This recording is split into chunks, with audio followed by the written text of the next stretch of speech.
Good evening, everyone. It's 6 p.m. and I'm Mayor Pro Tem Fred Brink. I'm filling in for Mayor Gary this evening as he's out of the office and on travel, but he is attending the meeting virtually tonight. So I will call the September meeting to order at 6 p.m. And before we get started, I'm going to ask our city clerk, Stephanie Haug, to read the hybrid meeting ground rules and then call the roll for the council. Thank you. Tonight's meeting will be held in person with a virtual meeting component. If you are participating virtually, please make sure the name shown on the bottom of your video view is the name you would like the mayor to use. You can change this by right-clicking on the three dots in the upper corner of your video view and clicking Rename. Audience members present in the council chambers will be called upon first during public comment periods. Those participating remotely should virtually raise your hand if you wish to speak. To virtually raise your hand, click on Participants and then click on Raise Hand.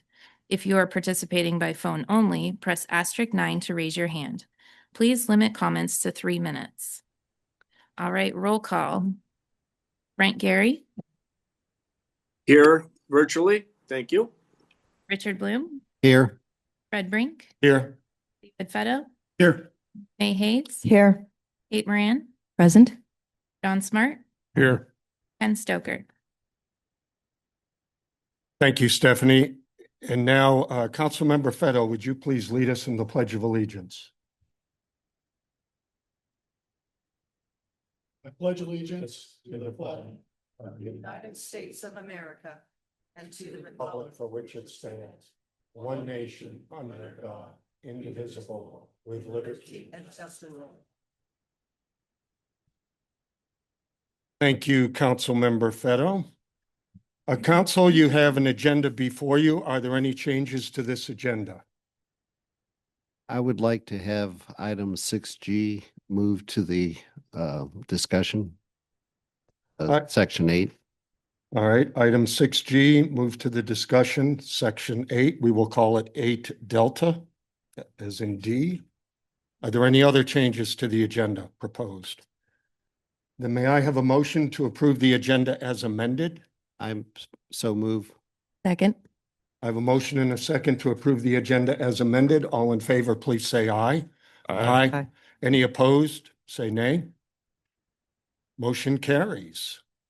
So we're going to start this evening with a presentation from Benton County Fire District 4, our fire and EMS provider for the city of West Richland and the adjacent county areas. I'd like to invite Fire Chief Paul Carlisle to come to the podium, please, to deliver the presentation.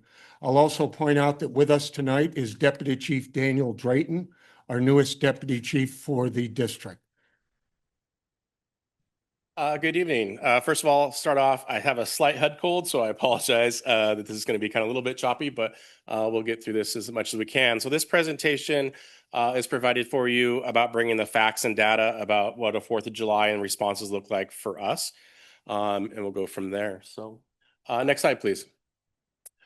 Just a little bit of background on us. There seems to be some confusion sometimes in the community about who we are and what we represent. So just sending it out there. We cover about 52 square miles, a population of 2,300 or 23,000 people. And we both serve the city of West Richland within the city limits and unincorporated areas around the city. So we have a response component to both that we're responsible for. We have firefighters, EMTs, paramedics. We respond to about 2,200 calls per year on average. About 65 to 70% of those are EMS related in that. And we are an all hazards department, so we respond to EMS, fire, hazmat, everything like that. Next slide, please. Our organization, we are governed by a board of fire commissioners. They are elected from the citizens in the fire district. Fire chief, deputy chief, financial manager, administrative assistant, and 25 career firefighters that are also 13 of those are paramedics. And then roughly around average 20 volunteers that are firefighters, EMS, and logistics personnel. And then we just brought on a facilities and logistics manager. So next slide, please. This is our response area. Within the shaded red area, the 3 little fire flames, that's where our stations are located. So station 410, 420, 430. But as you can see, we incorporate outside of the city of West Richland also. So next slide, please.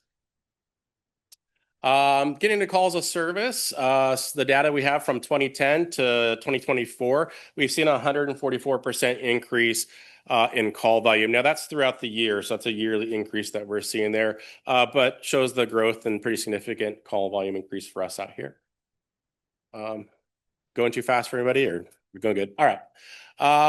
Last year, I broke this down by the year, so you can see what we specifically responded to last year. We had 135 fires, 1,526 rescue and EMS calls, 16 hazardous conditions, 169 service calls, public assist. Those could be anywhere from a lift assist, anything like that. You need help with smoke alarm or smoke detectors.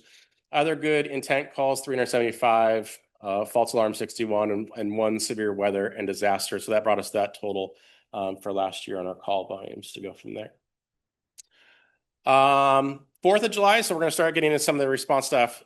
Typically for us, when we're talking about 4th of July planning process, it's not just the one day. It goes from the 2nd to about the 5th, depending on weather and what's happening in the community right there.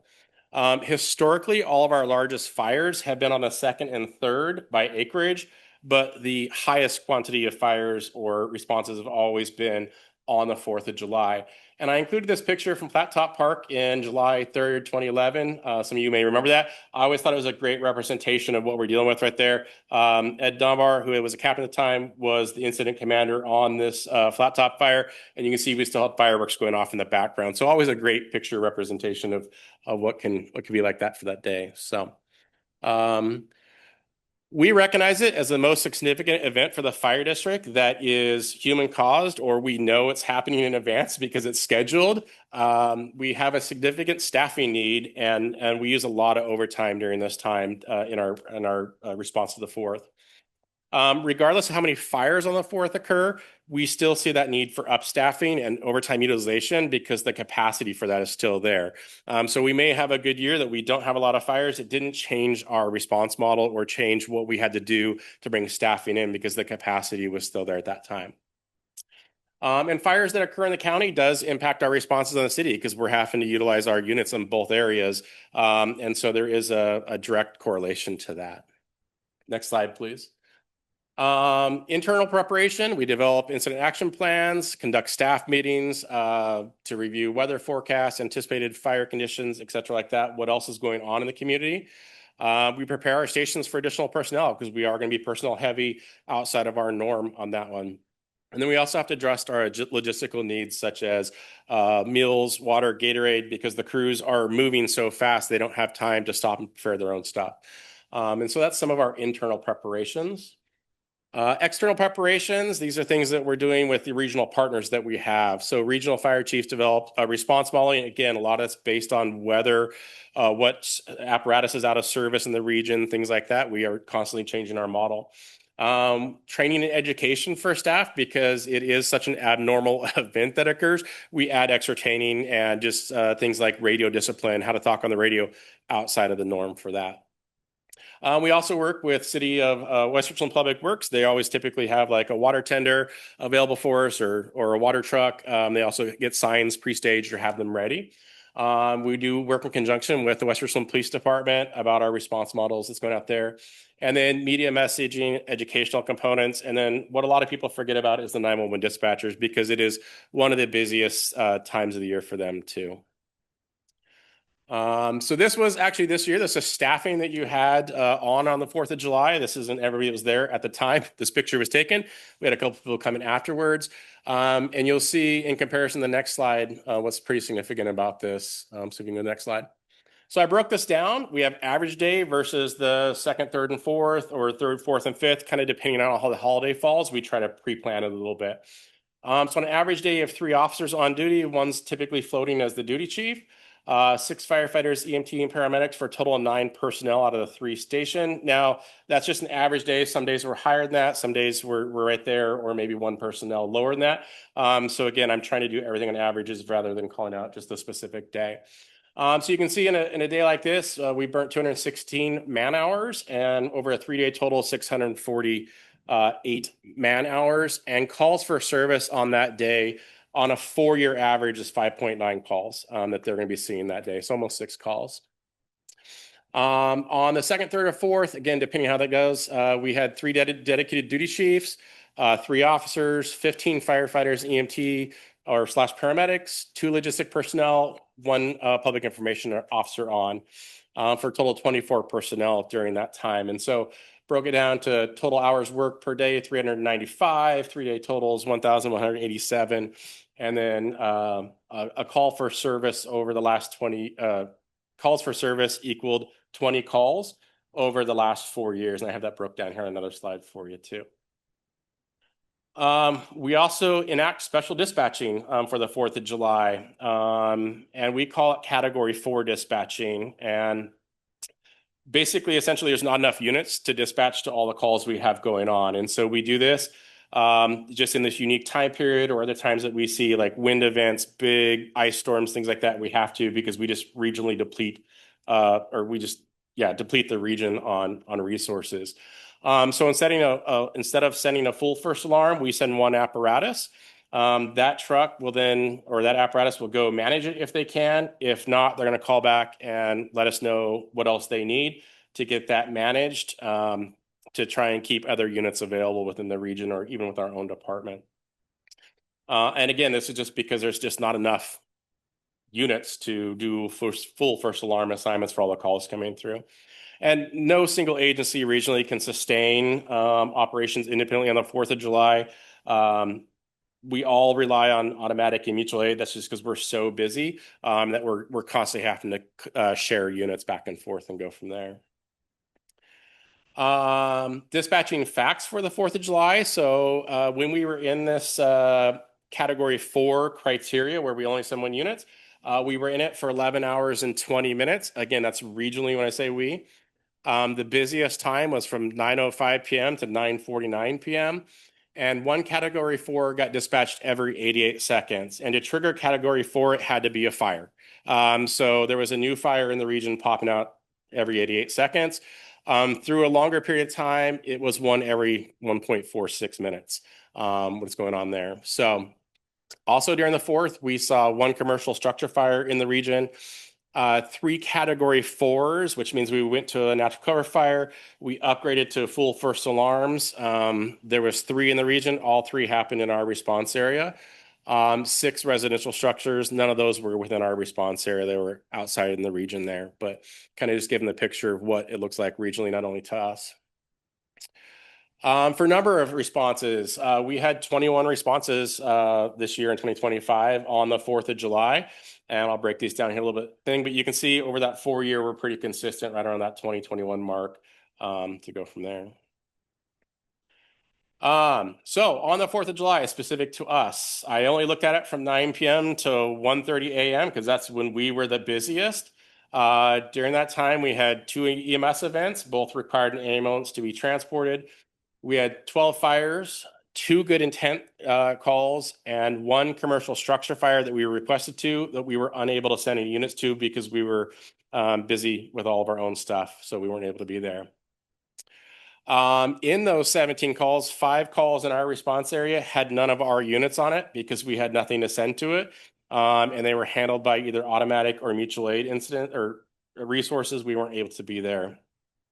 And then out of the 7 calls that we needed, 12 of them required automatic or mutual aid help from a regional partner to us because we just didn't have any of that stuff. Now, caveat to this, there are 3 fires that are not included in our annual reporting. These were fires that people found while going to another fire. And so they stopped, put it out, but the radio system's so busy, they couldn't get on and let the dispatchers know that we had another fire. So in total, there was about 20, but in our official reporting, only 17, if that makes sense, right? This is a rundown of kind of what we just went through with these calls. It lists our run number, part of the address, whether it was a fire or not, what type of fire it is. So when you see NCF, that means natural cover fire. The rest are EMS or commercial structure fires. But it kind of gave a great picture of like how many fires we had that we couldn't actually get a unit to because they were already tied up on other incidents, and we had exhausted all of our resources to go from there. I did ask the way the system works. I don't get to see everybody else's data, so I reached out to the neighboring agencies asking for their input. I got only one back. Richland Fire responded back.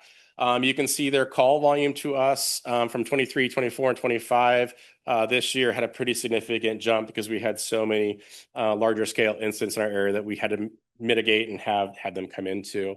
But out of the departments that were in our area on the 4th of July, you can see them all listed there. They came as far as Burbank, Prosser, and they were here in West Richland at some point or surrounding West Richland, helping to cover our calls because we just were out of units. So we go from there. Some other challenges that we had, several occurrences of citizens blocking the roadway and telling us we can't respond down their street due to their lighting off fireworks. We had pallets in the middle of the street where people were using them as ignition stands, and just generally people standing in the streets. We also help to mitigate or try and kick people out of parks, parking lots, schools where we know they can't be there because we know it's a joint effort. Our experience with this are typically individuals who do not live in West Richland that we're encountering from that. Many times they try to go off to the streets and just underdeveloped so they don't get seen right away or something like that. And so we kind of get them in areas that we really don't want them in because they're still around sagebrush, things like that.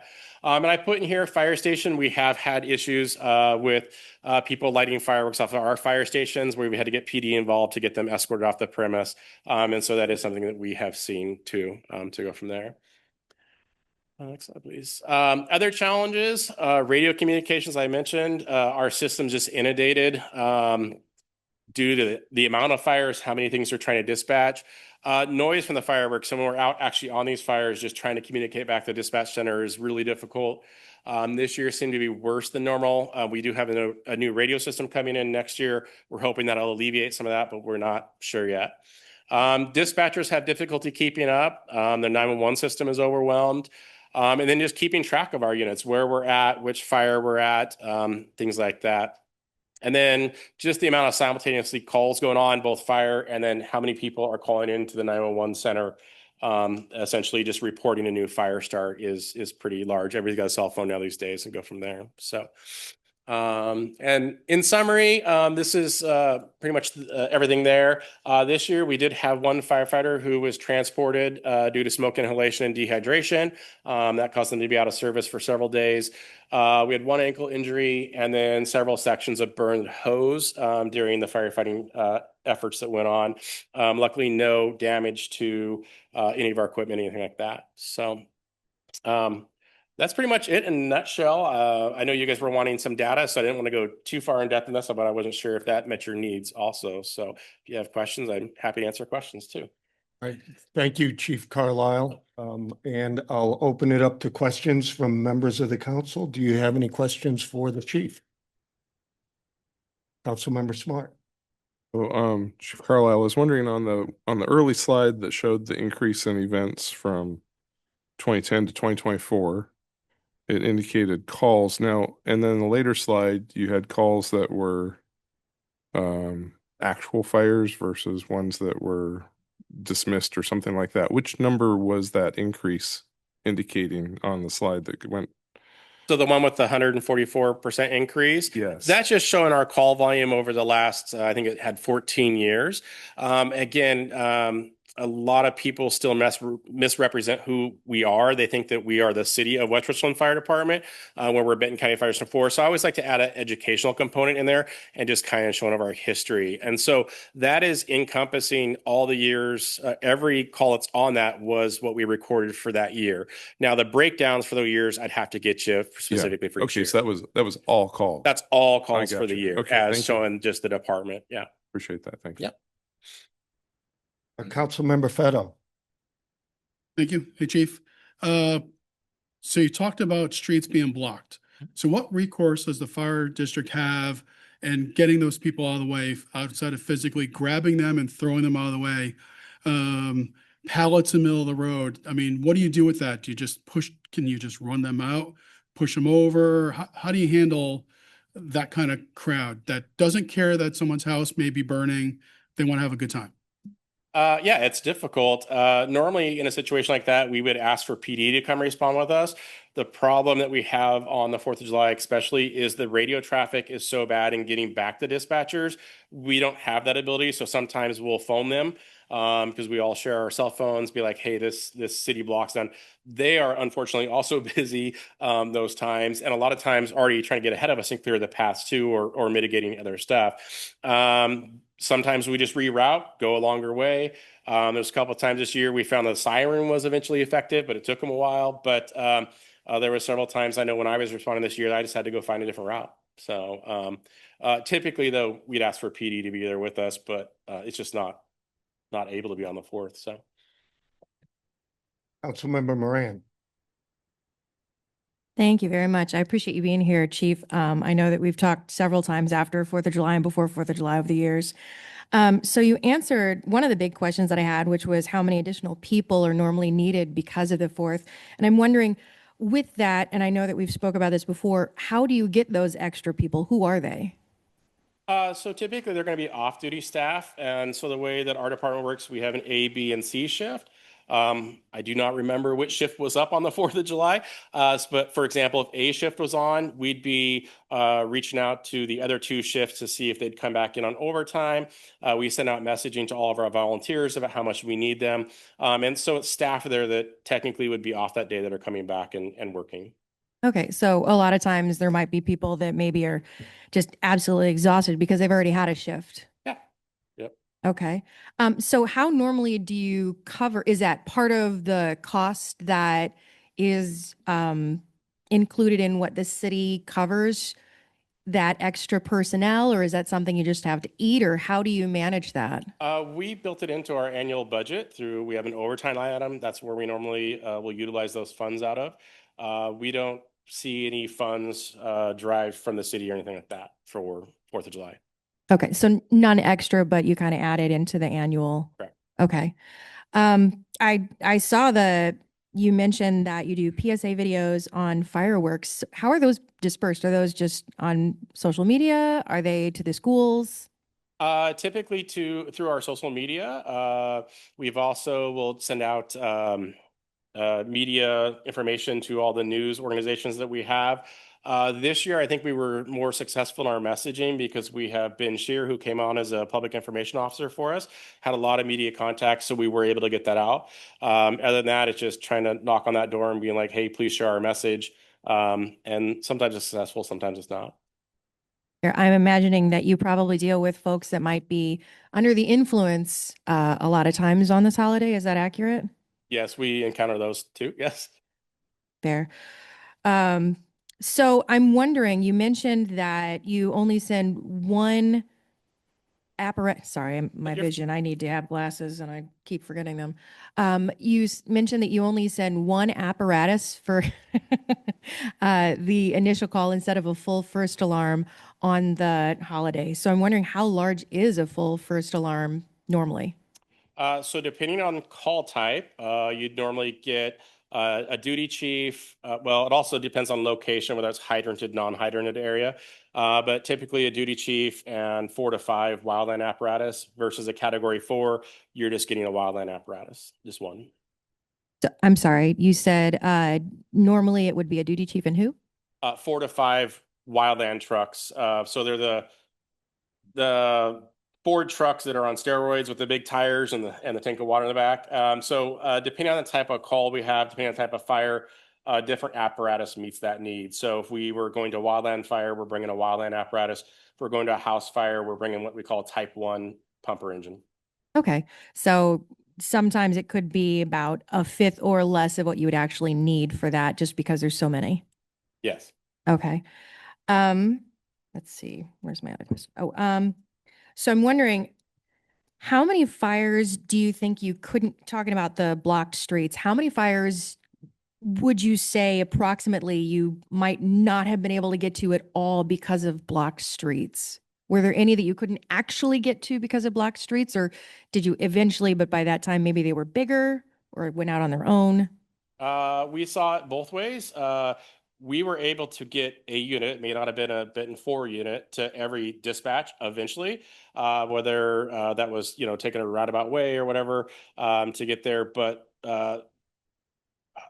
it's hard to quantify like how many got bigger because of it. I know there were several that when we were able to get on scene, it was like, oh, this fire's out, we're just confirming and then moving on to the next one. Okay. So I'm wondering, I've heard stories, but I'm wondering from the horse's mouth, no offense. Uh, when folks are fighting fires, have there been instances where people are just so absurd that they're actually shooting things like bottle rockets or Roman candles at firefighters or at the location where the fire is currently going? I can't say definitive, like, yes, it was on purpose, but we have, while fighting fires, dealt with fireworks bouncing off our trucks, things like that. But I can't honestly say, like, I saw that individual purposely doing it, if that makes sense. Right. No, that does absolutely.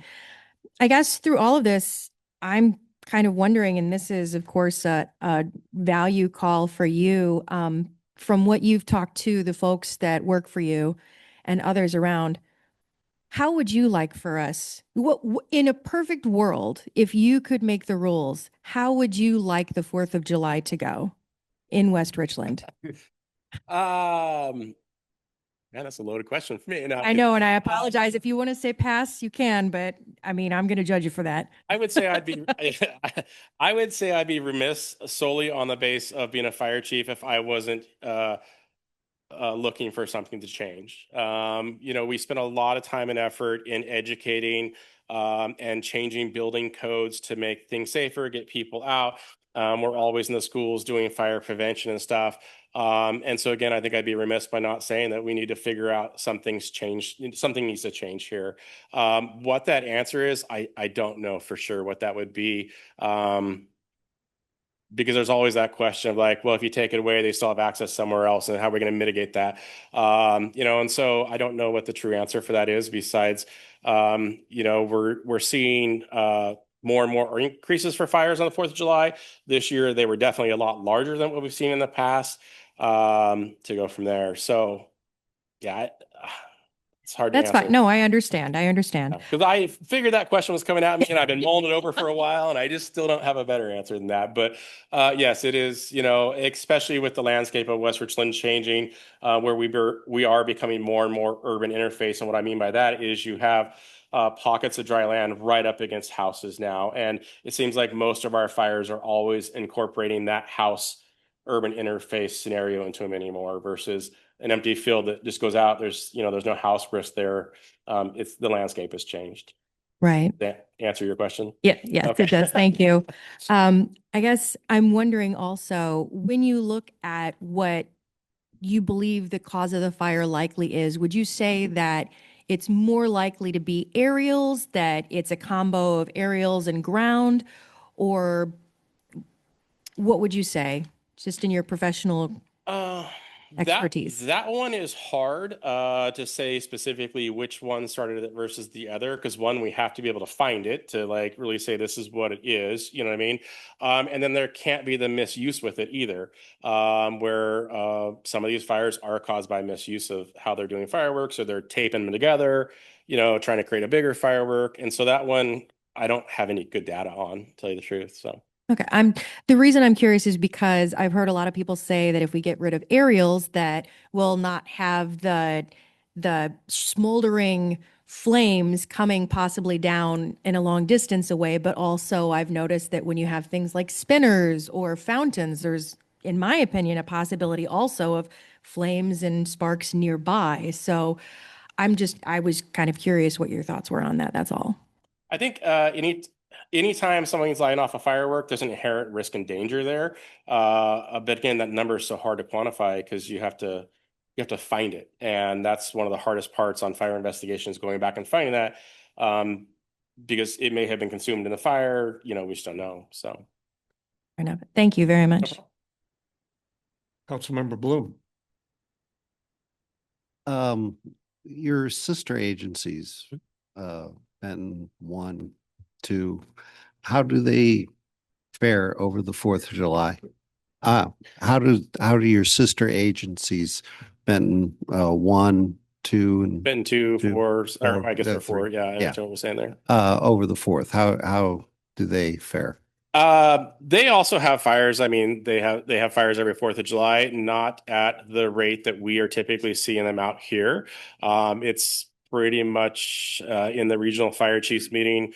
They're pointing at Benton 4, going, "What are you guys going to eventually do out there, and how do we get this?" Because we do pull a lot of their resources out here on the 4th. A couple of those slides, we very rarely send a resource out. Other times we get it, but for the 4th, we're pretty much receiving all the help. So. Well, I mean, now you said that you have 24 people on duty on the 24th. How many of those were volunteers? I'd have to go back and grab that number. Approximately. I would say I think we had more career staff that had come back than volunteers this year. I could get you that number, but I'd say probably a third of them were volunteers, and I might be wrong on that, maybe half. And the fire out on 38th with the large surface fire was actually a county fire, just outside the city limits. Correct. But do you have any support coming out of Benton County Sheriff? Yes, they were actually there that night. They started evacuations for me when we were there. So Thank you. on the first 38th fire, I was handling a second fire for the second 38th, so I'm not familiar with that one. Before I turn to you, Councilmember Smart, just one question, Chief. The fire that Councilmember Bloom just described off 38th, even though that was outside the city limits, your presence there and the use of resources there depleted or tied up what might have been available to serve the city in other areas. Is that correct? Absolutely. So that first fire at 38 that kicked off the evening, it took every one of our units from Benton 4 and attached to that fire. I also called for a wildland strike team and an engine strike team. So that got me almost 2 full second and third alarm, basically encompassing the region. So with that one fire, it kind of put a hole in the regional response here, which is also why we saw, as things kept progressing, units further and further out from like Prosser, Franklin 3, which is North Pasco above the city limits. And so it drew down the resources pretty quickly. Thank you for just providing that additional information, Chief. Councilmember Smart. Yes. Chief, I was wondering if there are normally investigations performed on field fires, especially those that may have threatened or caused property damage. It depends, because our agency does not hold the authority has the authority holding jurisdiction. That's normally pushed over to either sheriffs or PD. Again, a lot of times they'll ask us to see if we can try to determine it. We can't always find the cause of it because it gets consumed in the fire, stuff like that. The best thing for that is witnesses or video evidence. And then even when they do an investigation, from my understanding is there has to be strong evidence that, yes, this is the person that lit it. This is the person that caused that. So it's not as easy to then criminally charge those individuals, from my understanding, but I may be wrong on that one. So that'd be a question. That's my understanding as well. However, I've lived here long enough to know there are absolutely occurrences where the attribution could be made, and pretty easily so, but I've never heard of it happening. So it's one of my pet peeves on this particular topic. I guess, and I would like to see residents or perpetrators held liable, especially when there's actually property damage made. The other question I had was, are you aware of any, you even talked about education. I've always thought that, our residents need an education, at least, on what goes up comes down. And if the wind is blowing, it doesn't come down the same place that it took off from, usually. So has there been any thought of having like presentations at high schools, maybe around graduation date, perhaps, everybody goes out in the field and watches the fire department display some fireworks and show the proper operation and potential hazards, things of that nature? Is that something that's crossed the idea board? Yes, absolutely. So every year we put together a yearly plan for what our media message is going to be. It always encompasses fireworks, fire safety, especially especially around the 4th. We start with that messaging normally in May, pushing it out there. We don't get a lot of invites to the schools. That just being frank about it, we put it out there. We don't normally get invited. We get invites to elementary schools, teach about stop, drop, roll, stuff like that. So we start putting media messages out there. Each department does, and then regionally we work together and typically do a fire chief's video. City of Richland, their department puts that up and then gets it out to everybody, and then gets disseminated that way. If you go to our website, there's things like Firewise and several other websites that talk about firework safety, things like that, so that people can have. And like I said, we put that up as messaging every year, just part of our standard package. So it seems evident, though, that like you mentioned, you're not getting a lot of invites to go hold a couple-hour session with Right. high school students. I say high school because they seem to like the most likely. I know in the desert in front of our house, some of the largest fires were caused by kids, lighting fires, not on their property, just out on a road that was relatively vacant of houses at the time, thankfully. So what would you do to get to the leadership of the school systems here, Richland School District, to sort of press yourself on them to establish a day to do this type of work? And what sort of help would you need to do that? How do I press myself? This is not a question you have to answer. It's more of an idea I'm throwing at you. Yeah, no, I So, understand. What we need is probably not much, just the door to be opened. And we worked with them in the past. I also understand, though, for high school, during that May, June timeframe, they're spooling up to graduate and doing some of that stuff. And so attention's deserted. Like I said, we're pretty successful in getting there in October because that's Fire Prevention Month. And so we can always seem to get in there. I'm not sure other ways to get in there, if that makes sense. yeah, I just see too often just careless use of the fireworks. I don't think it's purposeful or malicious. People just don't understand, evidently. It's hard for me to understand that they don't. That, when you shoot something up vertically in the wind, it doesn't come down in your Yeah. own backyard, it comes down somewhere else. So I would like to see people held liable when there's obvious attribution to their actions causing damage. And I'd like to see folks educated. And I don't think they're going to ask for the education, right? They haven't, probably never will. We're going to have to find a way to promote that. So those are my comments. Thank you for those answers, though. Thanks. Second time, Councilmember Murray? Nobody else? You're up. All right, thank you. Sorry, I wanted to kind of space out mine because I have so many. So I guess I'm also wondering, the slideshow that we got from you, are we able to get that emailed to us so that we can have that? Yeah, I can give it to you, or Yeah. Stephanie has it. I don't know how that works, but yeah, we can get it to you guys. Perfect, thank you.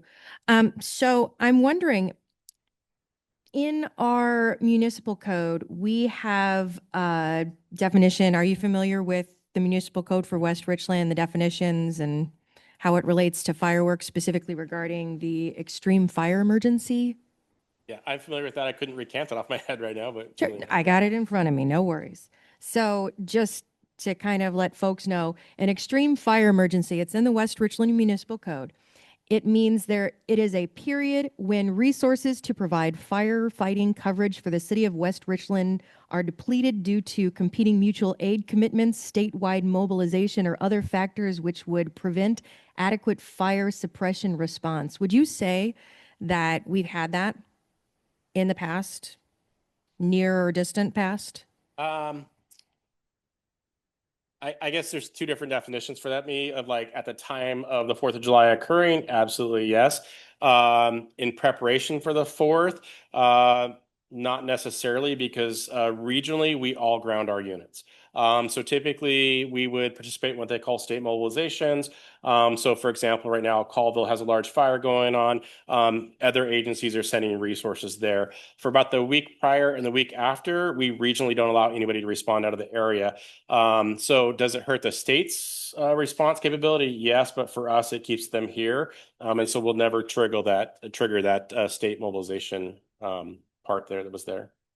Okay. So you're saying that there have been times where we may have been needed to, they've needed responses from us throughout the state where we have not been able to respond because we have the 4th of July going on and the possibility of fireworks causing damage when there are fires out there that people may not have had something like fireworks cause major damage. Has there been the need in the state asking for resources? Yes. But again, it's up to state mobilization is one of those things that it's not a mandate, but that you're willing to participate in to help out the greater good. So there have been times where there's been a resource need, or they're asking if the Southeast region can send a strike team, and we've turned them down because we just know that the 4th of July in this area is so resource heavy that we don't let anything leave. Okay. Question. Yes, thank Okay. you. So in the municipal code, there's also a section that we have that is the emergency restriction of fireworks discharge. And thinking back to the extreme fire emergency, because it includes that in this. So the mayor or the mayor's designee, after consulting with the fire chief, police chief, or other officials and information as deemed appropriate, may prohibit the discharge of all fireworks during periods of extreme fire emergency where we don't have enough folks to respond. The mayor or mayor designee shall consider relevant advisory notices from such organizations as Emergency Management Division, Washington, Benton County Emergency Management, and regional declarations of emergency in making a decision to enact emergency restrictions on the discharge of fireworks. Have you ever contacted the city, or has the city ever contacted you to ask you, have we ever had this situation? Yes, I know one was during COVID. I had brought up concern that we were concerned because we had COVID running through the fire department. We were down on some staff, and there was discussions then. And I don't remember the other year off the top of my head. It would have been 2019 or 2021. There was a discussion due to predicted weather and fire behavior coming up. I think those were the 2 times that I can remember. I can't speak for any other fire chief before me. I'm not sure if they did or not. Okay, so there have been times when you would have said, hey, we might meet this. Correct. Okay. And I'm just going back to remembering in the past, we've never used this to say we are pausing or restricting fireworks discharge. Is that accurate, staff?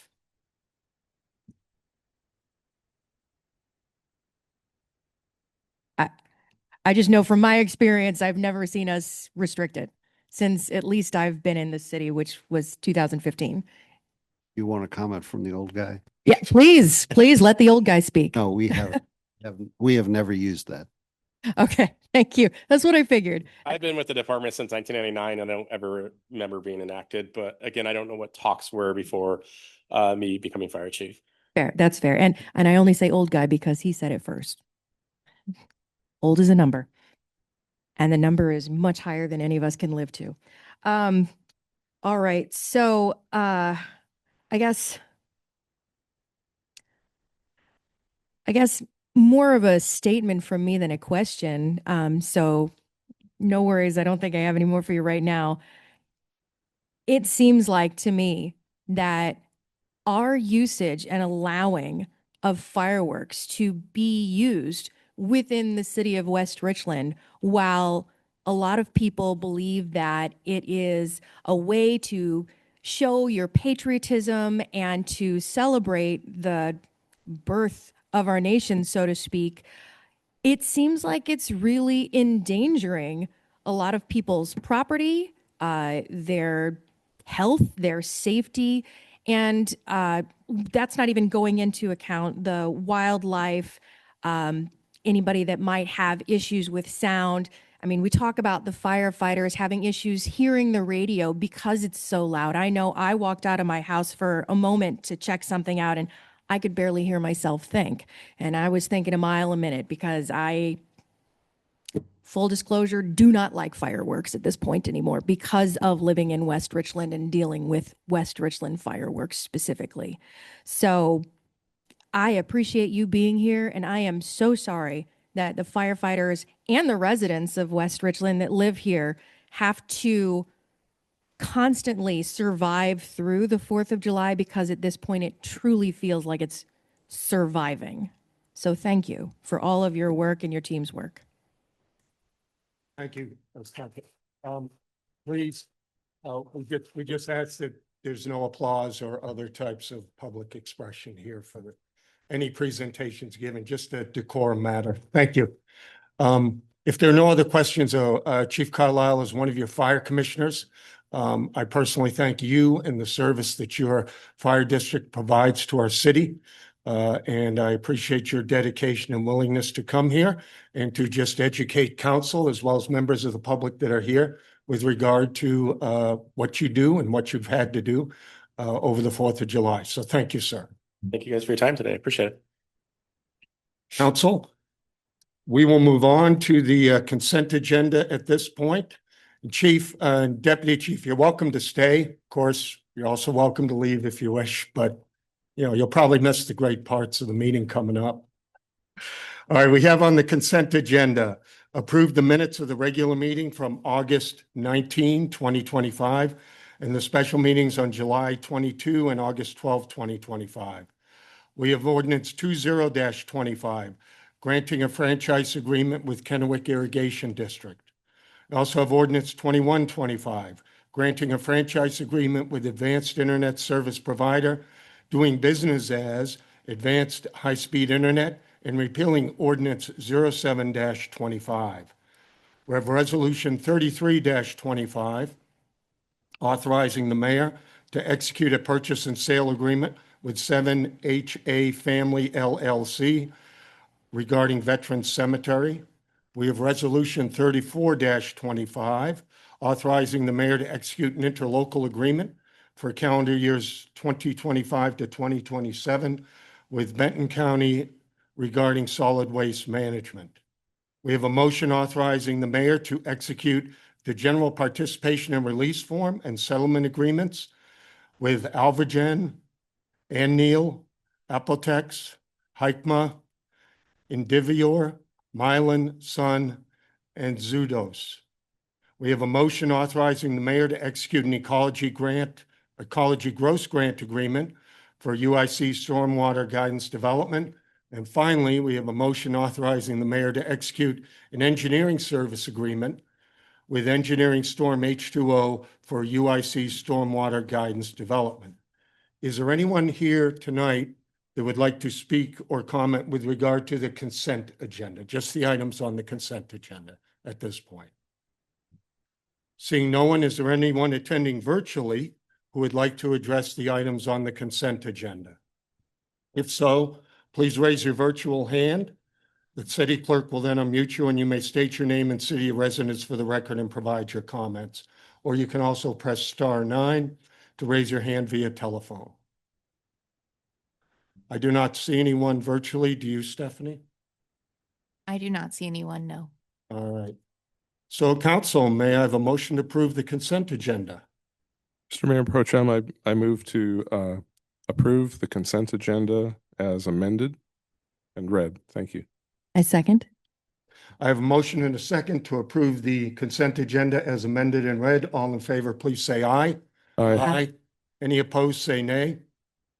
Motion carries. All right, this is the first time for citizen public comment for items not on the agenda. If you wish to provide comments, I ask that you please come to the podium, state your name and address for the record, and I do kindly ask that you keep your comments to 3 minutes. And we'll start with individuals present in the room. So.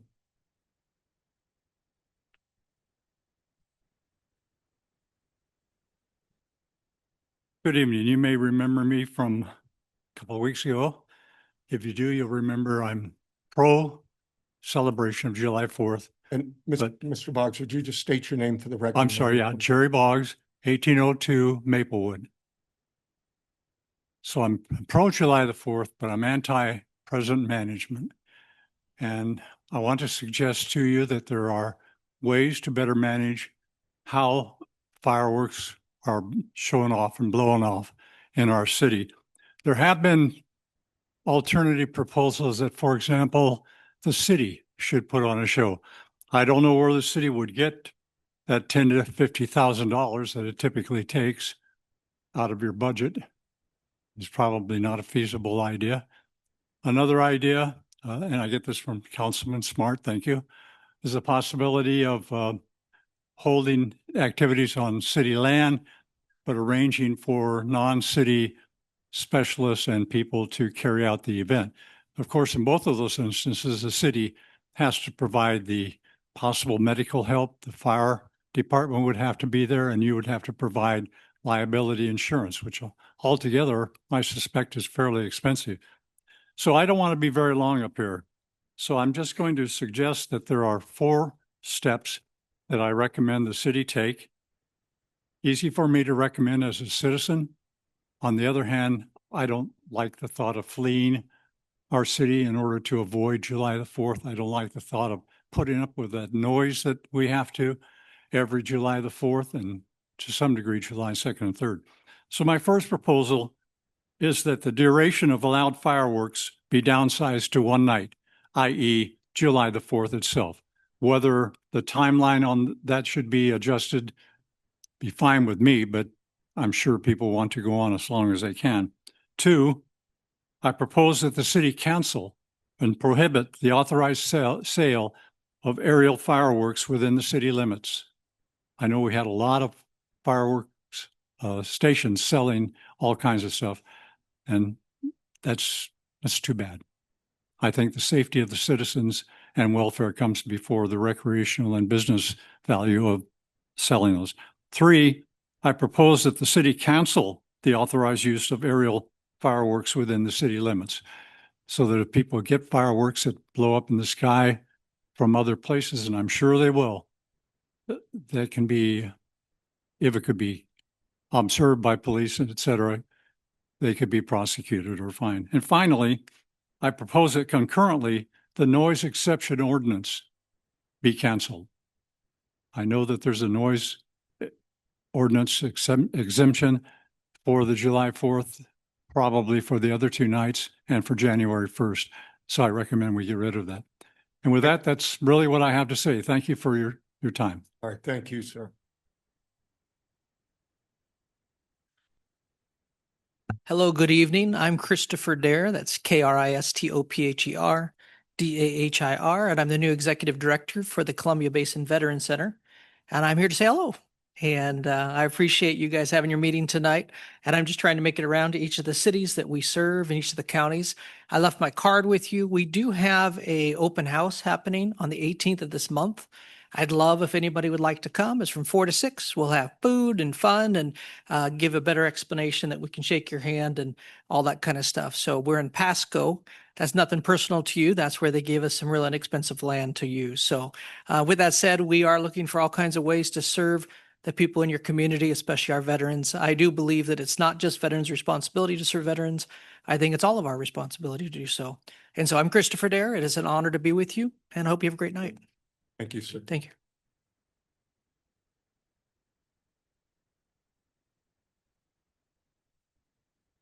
Good evening. My name is Tammy Maruska, and I have been a resident of the West Richland City for the past 8 years. I also addressed this city council, of which some of you are still the same people, including the mayor, 8 years ago, and my message fell on deaf ears. So I'm here to talk about fire usage. First of all, I want to thank Chief Carlisle for the information he provided, because honestly, that's not the reception I received 8 years ago. I got a lot of lip service from every single person on the council. So this is not the West Richland of 60, 40, or even 20 years ago. The stance that's been taken with regard to discharge of fireworks and not enforcing the law is jeopardizing the safety and the health of the residents in West Richland. I would like to state that the council meetings or any official meetings for discussing fireworks should not, and I will repeat, should not include anyone under any circumstances from a different city. And that's what happened to me 8 years ago. There was a man that stood up here and grandstanded. And Brent Jerry, you allowed that to happen. About what happened to the gentleman in Kennewick, in Benton County, who was killed, Paul Bjorklund, fighting a fire. That is a fact that it happened on Jump Off Joe. So to do otherwise, to allow anyone else to speak other than a West Richland resident is a slap in the face to anyone here, because you're not setting the policy for other people. Yes, they have to follow it, but the people in this city are the ones that should be working with you and you working with them to set policy. I also understand that there is at least one council person here that owned a fireworks stand. That person should not, under any circumstances, be part and parcel to discussion on the sale of fireworks in this city, because they have a vested interest recent that I am not so comfortable with, and I'm sure the majority of the people would find the same, that they don't have friends still in this looking to line their pockets. A couple of years ago, I sent an email to one of you on this council. I'm not going to call out who that was because I don't want to embarrass you. You indicated you would make time to talk with me. That never happened again. I never heard from you. It's not my responsibility to follow up with the city council. It's your jobs, because you're elected to a position here, to follow up with your constituents. You are paid a stipend to be on the West Richland City Council.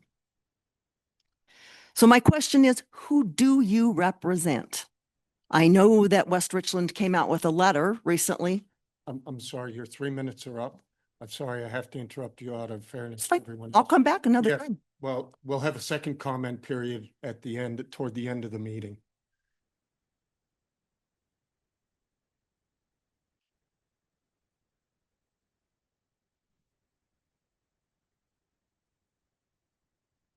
Hi there. No. Um, my name is Sarah Platard. I live in the Enterprise Park area. We moved here in the spring of 2020, and we went to visit family on the 4th of July weekend and came back to our house in disarray, not our yard, not our inside our house. The lot next door had caught on fire, and our neighbors had come over and gotten the hoses out and were actually actively fighting the fire. And the fire department did come and put it out. So our house was not damaged at all. But that was a really rude awakening, to put it mildly.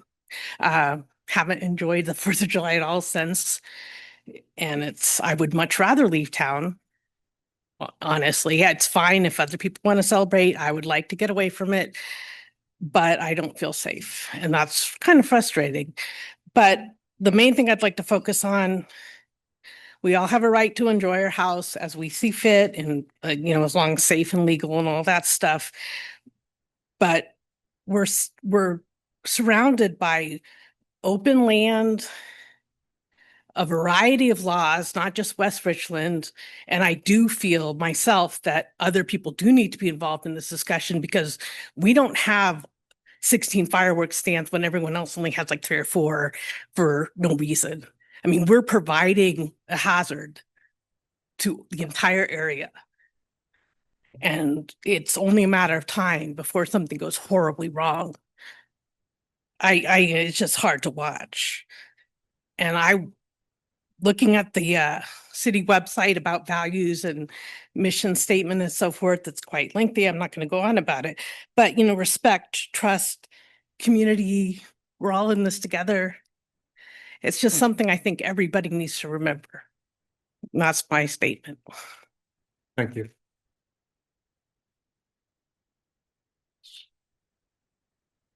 Good evening, council members. My name is Leanne Dudney. I am a 34-year resident of the city of West Richland, living at 4302 Melinda Drive.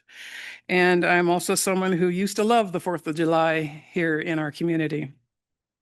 I'm here to ask you to revise the city's liberal fireworks ordinance that has led to dangerous situations on behalf of citizens who have to spend hours prepping their property every July to prevent the risk of losing it in fire. Those who are elderly and disabled and don't have the capacity to prep their yards, and so must instead spend those nights helplessly fearing for their homes. Those who spend multiple nights trying to comfort their trembling pets, and those who simply aren't able to bring their animals indoors. Those who cannot leave their homes to spend the holiday with other family members or friends because they have to stay at home to monitor their property and take care of their petrified pets instead. Those who spend hours on July 5th cleaning up the burn marks and all the debris from both the front and the back of their property. And even more importantly, those who are veterans with PTSD, having to live through the war zone-like sounds and aerial flares that trigger their suffering. Those who faced evacuation orders due to the fires approaching their homes, while their terrified children cried and developed a form of PTSD of their own. All while people continued to light off aerial fireworks in the vicinity where those fires were raging. Those who stayed up all night with hoses to ensure that the fires that were put out by our dedicated firefighters didn't flare up and jeopardize their families yet again. My ask is simple as a starting point. Ban the sale and use of aerial fireworks in our city. And implied with this is the diligent enforcement of that ban.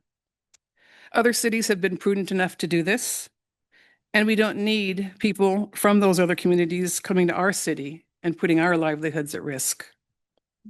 Ideally, the legal days to light off the fireworks would also be adjusted to be only the 4th of July holiday, similar to what is done for the New Year's holiday. But the aerials ban in and of itself is a reasonable compromise and would make a huge difference in the lives of so many of our residents.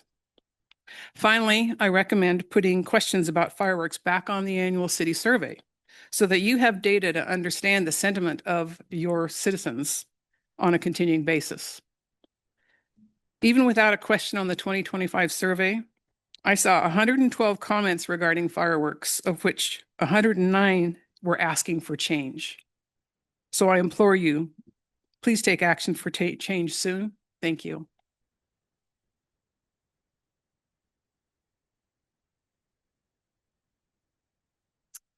Hi, I'm Polly Parton and I live at 316 Northview Loop. And I agree with the last speaker on most everything she said. Our concern is, of course, fire first. That's the biggest danger.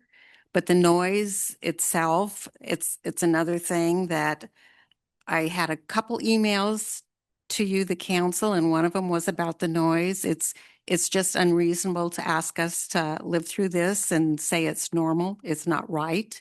I do believe it's your job to deal with this.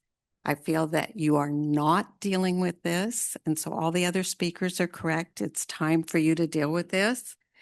And I also agree with the other speaker about if anybody has any financial interest on a fireworks stand, they should not be allowed to discuss it in council and they should not be allowed to vote about it. I think that's a big issue. So again, we're just stating how strongly we feel about this fireworks issue. I believe the aerials really need to be stopped, and the excuse that people will bring them in anyhow and put them off, at very poor excuse. It just needs to be dealt with. Thank you.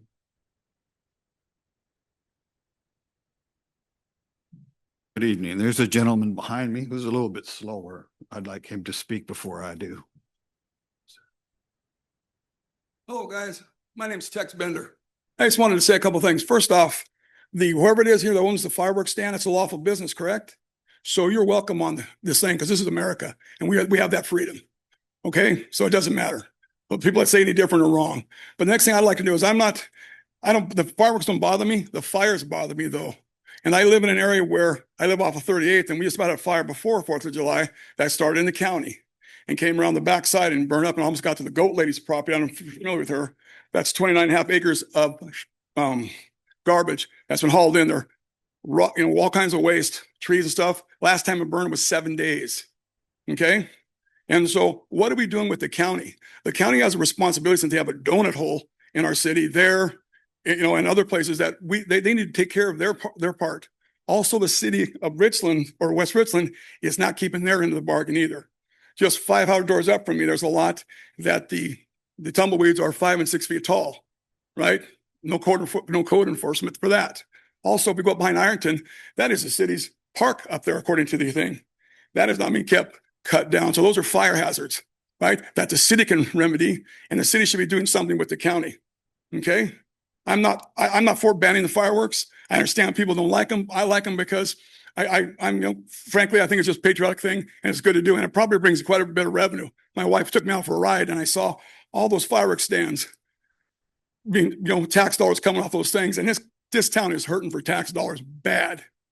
We haven't got anything but these people all here that own homes that pay those taxes.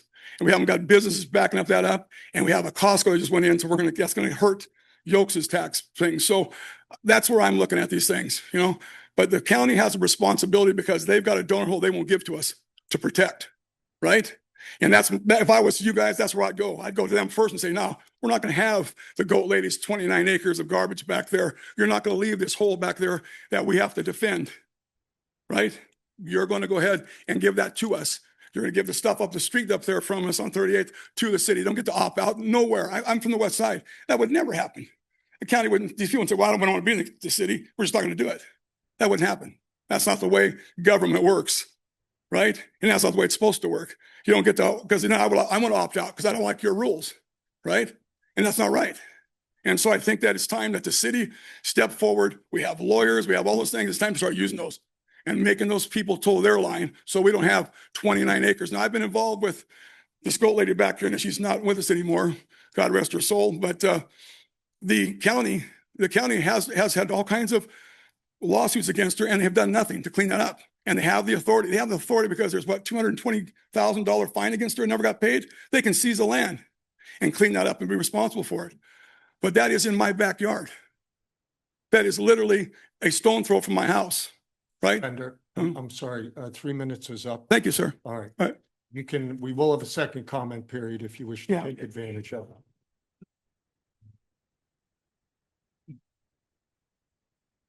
My name is Paul Peterzak, 4801 Mallet Street. I would just like to reiterate the thanks to the chief and his fine presentation. But it appears to me that despite the great job that he is doing, that just from the data that he presented, it appears to be that the fire department is basically keeping up with things that happen on a kind of a luck basis. In other words, what happens when we have a really bad fire period right over the 4th of July with big winds and a couple of big incidents and suddenly multiple fires that we can't handle? It's a very real possibility, I believe. So that's just a comment, it seems to me, just from the data he presented. And I could be wrong, but that's what it seems like to me. But I would like to make a couple of suggestions. I agree with the idea of no aerials. I have seen, despite the fact that in recent years anyway, I leave the city, and people I know leave the city, but just what I've seen in the days prior to the 4th and on previous occasions, a lack of parental supervision, young kids, pointing aerials at houses, either on purpose or by mistake. I don't know, but it shows a lack of parental supervision. So the idea that was broached by one of the council members that we could maybe, go to the schools and stuff like that, that's a start, but I don't think that's the solution. And I don't know what the solution is, because you're talking about every parent, and there's a lot of parents in this city. And I don't know how you can really control that, because the law enforcement aspect of it seems to be, insurmountable. I don't know how you're going to send 100 policemen out and start arresting people. I don't know what the answer to that is, but I think no aerials would be a good start. That's pretty much what I have. I would say that maybe one other suggestion, there's a lot of communities around here that don't allow fireworks, and this community does. Maybe there should be some kind of a restriction where only residents can buy fireworks if we don't outlaw fireworks, so that we don't have all these outside people coming in. Thank you. Thank you.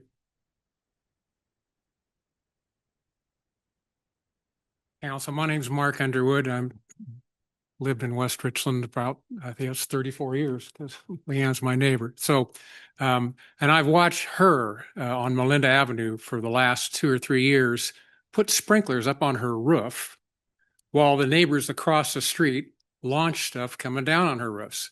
So we have a community of people that the council here apparently sanctions the use of fireworks, and it's like party time. I grew up in this community. I remember when the Tri-City Water Follies, the night before that race, was mayhem, madness. It was fun when you were 18 or 19, but people figured out we need to change this.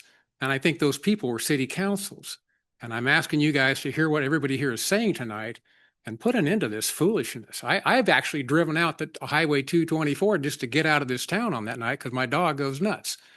And I'll say one other thing. I want to make sure people here remember Trevin Hansen. That's the person who fell through a roof trying to put out the fire in his, I believe it was a mini storage. And I don't think it was in West Richland, but I think he might be a West Richland resident. Let's remember that guy. 65% of the burns on his body, that was caused by fireworks. Also, Paul Bjorklund on Jump Off Joe in 1992. Dead, a young man dead because of fireworks. And the city of Kennewick said, okay, we can figure this out. Let's just ban it. This council needs to do the same thing, and I ask you to do that.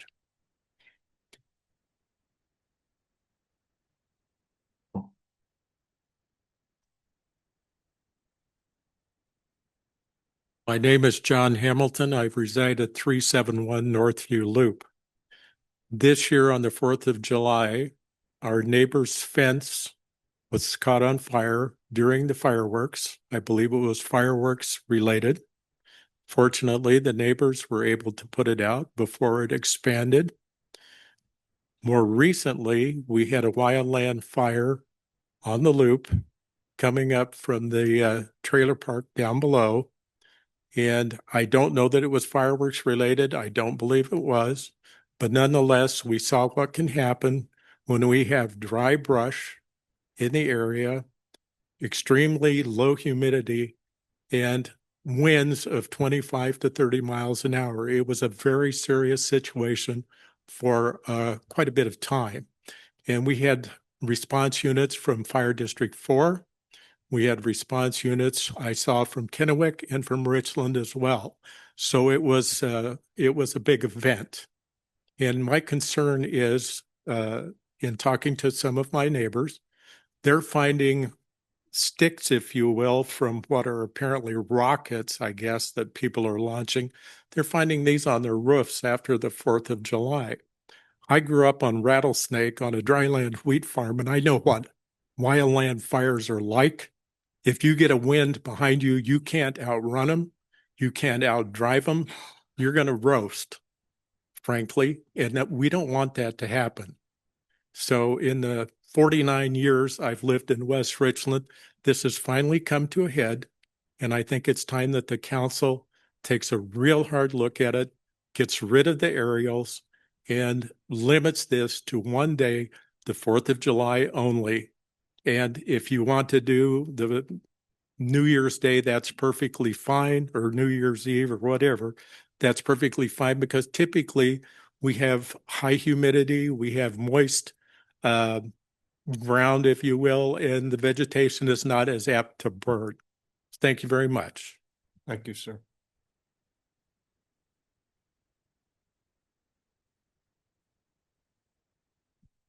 Hi, I'm James Gulovich, 3675 Andalusian Street. I want to talk about the second 38th Street fire, although we could see the first one from our house still. Started at 10:56. It was an aerial, and it wasn't an accident. It was a dud. It shot up in the air and it blew up on the ground. A bucket, a hose, a shovel, they couldn't handle it. We saw them out there. They were trying to put it out. They were trying to be responsible. After 7 minutes, my family evacuated because nobody was there. It was 10 minutes before the fire department showed up. I work from home. I see this fire every day. I look out my window and I see it. It's a reminder of the terror that my family faced that night. So I have this video. My security system recorded it. I emailed it to you guys. 3 people watched it. I had one council person email me back, and I spoke with one other in person. I don't know why you guys didn't watch it. I'd happily send it again. I got the fire report. It says units were delayed because of other fires. We heard Chief Carlisle speak about that. I appreciate that. I looked at a report from 2019 that the previous chief said, leave the fireworks to the professionals. So thanks to Stephanie at the city and April from the county or the fire district, I received over 1,000 documents and I reviewed hundreds of emails. There were 6 of them that were in support of fireworks. All the rest were against it. So the overwhelming majority opposed the fireworks in West Richland. I don't know. It seems like it's the same story in all those emails. The mayor says it's up to the council. The council says the mayor sets the agenda. It's the same thing over and over. Council Moran said that there's these rules that the mayor can stop this. Just because it takes a year to change the ordinance, if you really wanted to, you could use that emergency to stop it from this year or from next year. It was a devastating year. It was dry. It was windy. I don't know. That's all I've got to say. Thank you. Thank you.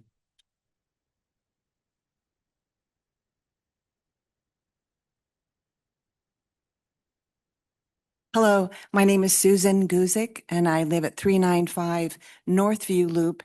And earlier today, I distributed letters to each and every one of you with my concerns, but I'll keep it brief at 3 minutes.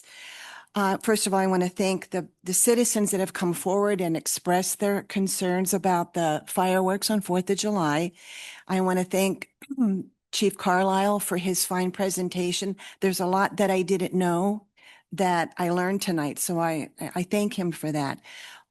Number of concerns, as you noticed in my letter, if you had a chance to read it, was the aerials, that there are unprofessionals that are setting off mortars and fireworks that are going up and they're landing in on my roof, hitting my house, hitting my neighbors, dry land heritage garden beside me, and I picked up 2 bags, just an idea, after the 4th of July of the bottle rockets. They went up and over my wall, which I have a 6-foot wall, over a neighbor and landed in my neighbor's, Polly and Fred, their yard, which is up and over the loop. That's how high and how windy it was the 4th of July. I think it's a shame that we are putting firefighters, EMS through this every year when it's nonsense. If people would contain their fireworks to their legally and not aerials, that might prevent some of it on one night for a certain amount of time. Now, my other concern that I have, that you all have the ability to do this, they are setting them off in the street on Collins.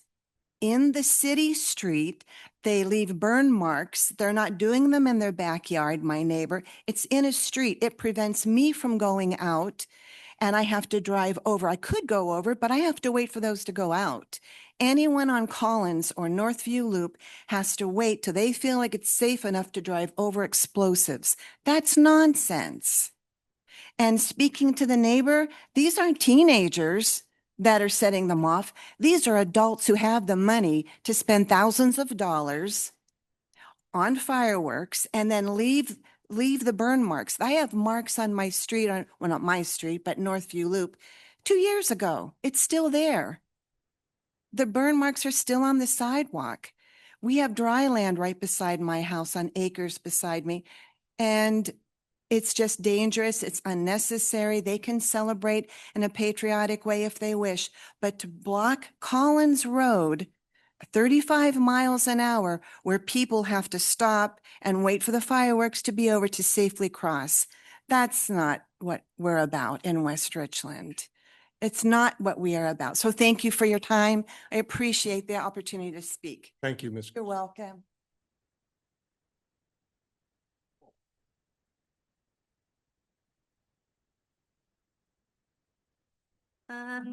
Hi, I'm Louis Golovich from 3675 Andalusian Street. I know both of my parents have given statements about what has happened, like the two fires that we witnessed on 38th Street, but I want to give my account of what happened last night. The first one was on a private 38th road around 9 p.m. that caused too much anxiety on my part because I do not remember the fire safety drills that happened at my elementary school. So I just had to pack some of the stuff for me and my little sister. And when the fire calmed down, I went to watch movies because I witnessed a very scary situation.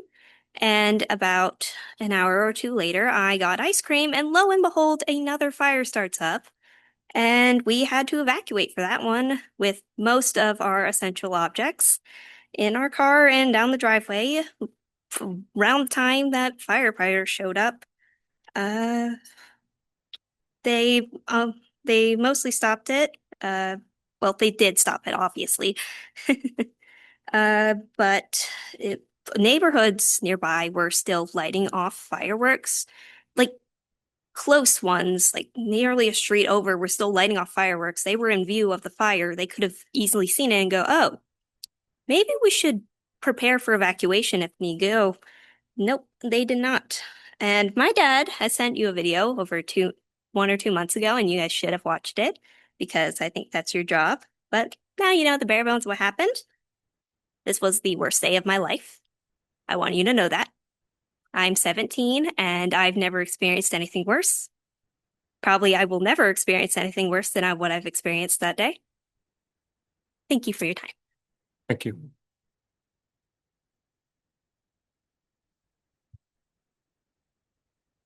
I'm Fred Parton. We live at 316 Northview Loop in West Richland. And for the last 8 years, we built 8 years ago. And my big concern, and my wife's, is over the hill, we had this view to the trailer park below over Van Giesen and this side hill of grass. And I get down there and try to knock it down every spring on the side of that hill. And always worry about fire on the 4th of July. Well, here about 3 weeks ago, the wind was blowing and a pole down in the corner, which one of my neighbors was talking about, caught on fire. And we got a call from our neighbor and we made it home, and there's a fire truck at each end of our house. And the guys are fighting the fire. And I'd like to thank the chief. They did a great job of getting it out. But what would have happened if it would have been the 4th of July? And these guys are out fighting fires all over town. I really think we would have lost 2 homes, maybe 3 on that hill. But because we had 3 helicopters come in, we had 4 or 5 fire trucks, we had guys from Pasco I talked to, West Richland Group, we wouldn't have had that kind of response if it had been the 4th of July. So I really think that we've been really lucky. You know, I lost a couple trees, my neighbor lost a couple trees, but we could have lost some homes. So, and to back up what some of our neighbors are saying, we're fortunate enough, we got a place in Goldendale and we got pets, and the sound is unbelievable at our house on 4th of July. So we go out of town and I wet the place down and hope the place doesn't burn down when we come back. But when we did come back, this year, I picked up, like one of my neighbors is saying, clear over their house, and I'm on the view loop picking up pop bottle rockets that still got sticks on them that are up against our house. So those things are traveling, what, 350 yards because of the wind? It's just, and somebody needs to step up when the wind's blowing that hard. You need to shut it down. If you're not going to stop the fireworks, they need to at least close it when the wind reaches a certain, or give the chief the power to do that. But that's all I got to say. But I just still think we've been real lucky for this last 8 years. Thank you. Thank you.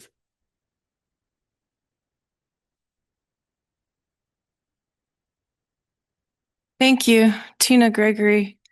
I just want to thank you for allowing nonprofits to actually raise money selling fireworks. It's a huge boost for organizations. I know it also brings revenue to the small cities. We heard of many stories that are very heart-wrenching, and it makes you say, yeah, cancel them. But we just saw California burn to the ground. There was not one firework involved. We watched Maui over there burn, gone. There was not one firework involved. And I own a storage unit out there by the one that we keep hearing about, this man. In every investigation I have researched on that, it was not a firework where he was fighting on the roof. And so, yes, fireworks are dangerous, and I think education is a big part of it. But are fireworks legal in Washington? Yes, they are. Are aerials? Yes, they are.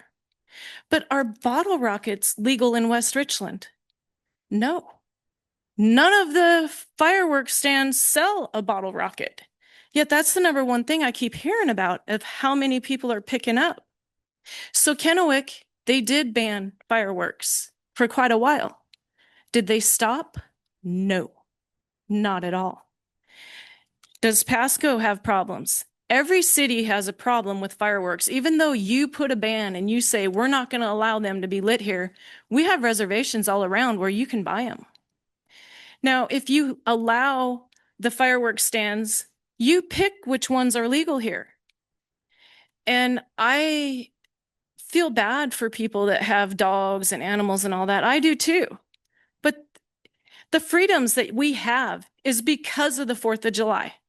And we have parties of fellowship and memories and communities having block parties. And it isn't okay for the people that block the roads and things like that. And maybe you can make some laws against these type of people that do these things. But yet you have a few people that ruin it for everybody else. And so I get that they're mad that they go on for days, and that makes sense. But yet we live in America where we have freedoms, and they have been taken away so much over the last 5 years. It's time that we stand up and say no and come up with different suggestions to go ahead and help the elderly and help different situations. But once again, remember, fireworks are legal in the state of Washington. So if you ban them right here in West Richland, they're still going to go buy them, just like those bottle rockets. They're going to go buy them at another place. Burbank still sells them. They're going to go buy them over there. You're not going to get the revenue or get to be able to say, we don't want these certain fireworks. So that's just my 2 cents on it. And yeah, that's all. Thank you. Thank you. That's good. Is there anyone else in-house? Yes, please. My name is Ann Roberts. I live at 3395 East Lake Court. This is just another reason how fireworks in West Richland could hit us in the wallet. The last time we were here discussing fireworks, someone mentioned homeowners in parts of Benton City were having their home insurance canceled because of high fire risk. That can happen in West Richland too. 2 years ago, our homeowner rate more than doubled. When I called CIG, our insurance provider, they said the reason was because our zip code, West Richland, was a high-risk zone for fires.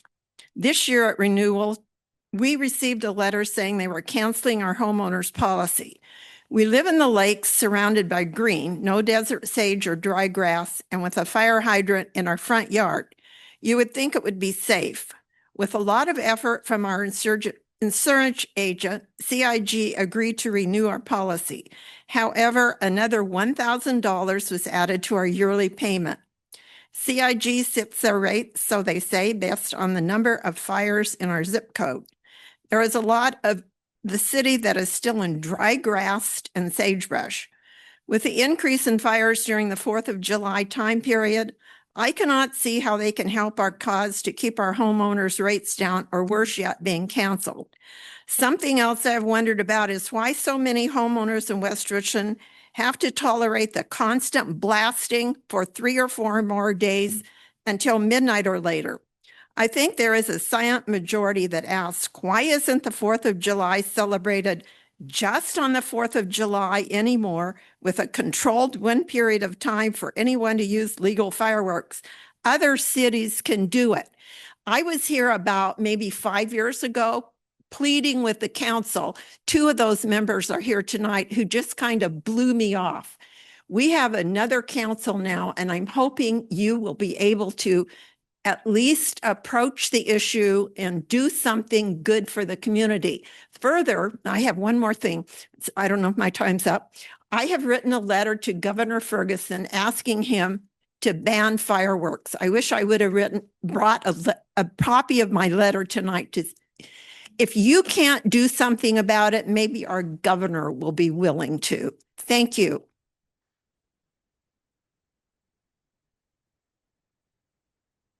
Is there anyone else in-house who would care to make a comment that hasn't spoken yet? All right.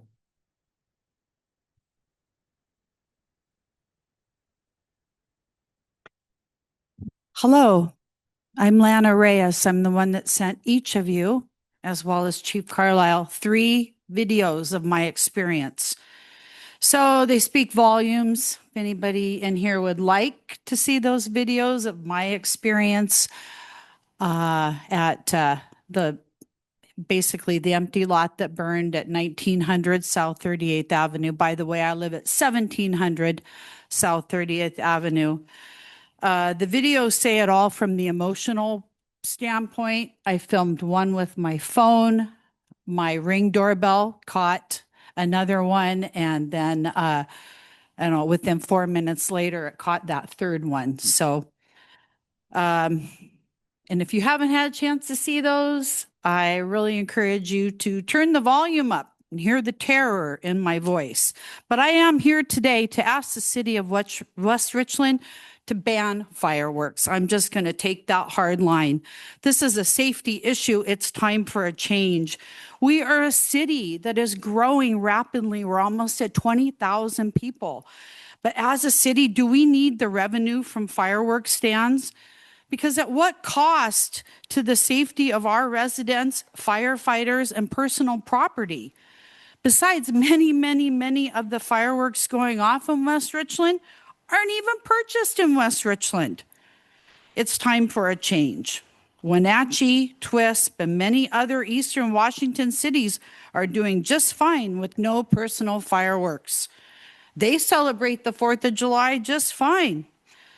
So personally, I'm over it. For 13 years, I feel forced to stay home on the 4th of July and all the days around it. By the way, my birthday is on the 3rd of July. So I love fireworks because I feel like I'm celebrating part of my birthday, but it's too much. It's gotten out of hand.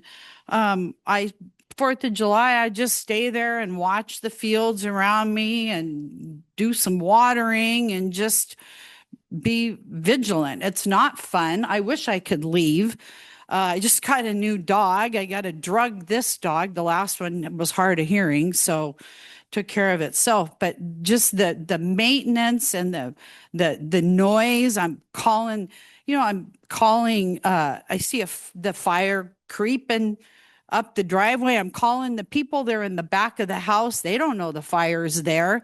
I'm screaming on the phone at 911 and they're telling me to calm down while I'm watching it come toward me. Just the perfect firestorm of wind, the direction, my neighbors over there, my neighbors back here. It was it's terrifying. But because of all the noise of the fireworks themselves, dispatch, they couldn't even hear me. I know I was probably shrieking, but okay, am I at my 3 minutes? Okay, well, We have a second period if you'd like to take. it. okay, it's only like a third left, so I'll get back. All right. Thank you. Thank you. No, thank you. Name's Jeff Rhodes. I live at 3637 Andalusian. These are my neighbors back here. Just to set stuff in perspective, where we live, most people have a acre and a half, 2 acres, an acre. And so there is a lot of dry grass. It's not neighborhoods where it's a house and 30 feet, you got another house and it's all green. It's a lot of dry. And so that's what we're up against. And so one suggestion I would have is maybe have an exclusion zone for fireworks. So like we are in right there by that donut zone that was brought up earlier. My driveway, my back of my house, that road is the split between the city limits and the county. So county, where you've got those big areas of 2.5, 5 acres of dry grass, 35 acres of dry grass, maybe we have an exclusion to where you can't do fireworks there. That's what I got. Thank you. Thank you. Is there anyone else?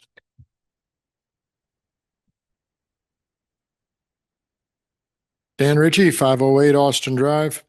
Been here for about 40 years. Can't tell you how many times I've heard this discussion.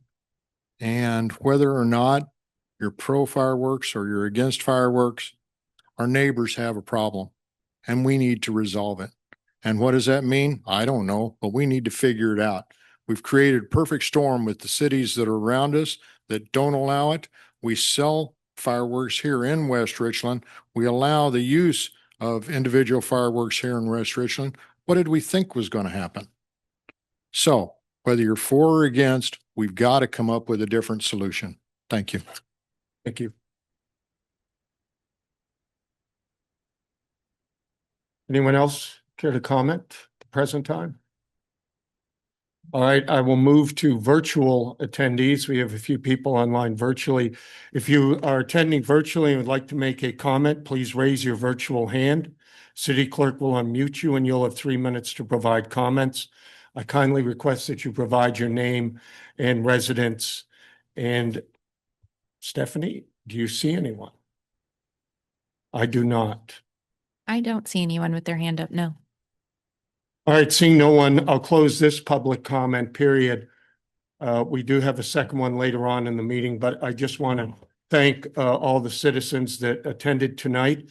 If you do have to leave before the conclusion of the meeting, and thank you for your input as well. I've had discussions with Mayor Gary on this topic, and as members of council, we intend to take up this topic in the following months, next couple months, in order to address any or to take any action that we see fit with regard to fireworks. So I'll leave it at that for this evening. You're invited to stay for the rest of the meeting, of course. But we'll move on to Section 8, ordinances, resolutions, motions, and public hearings.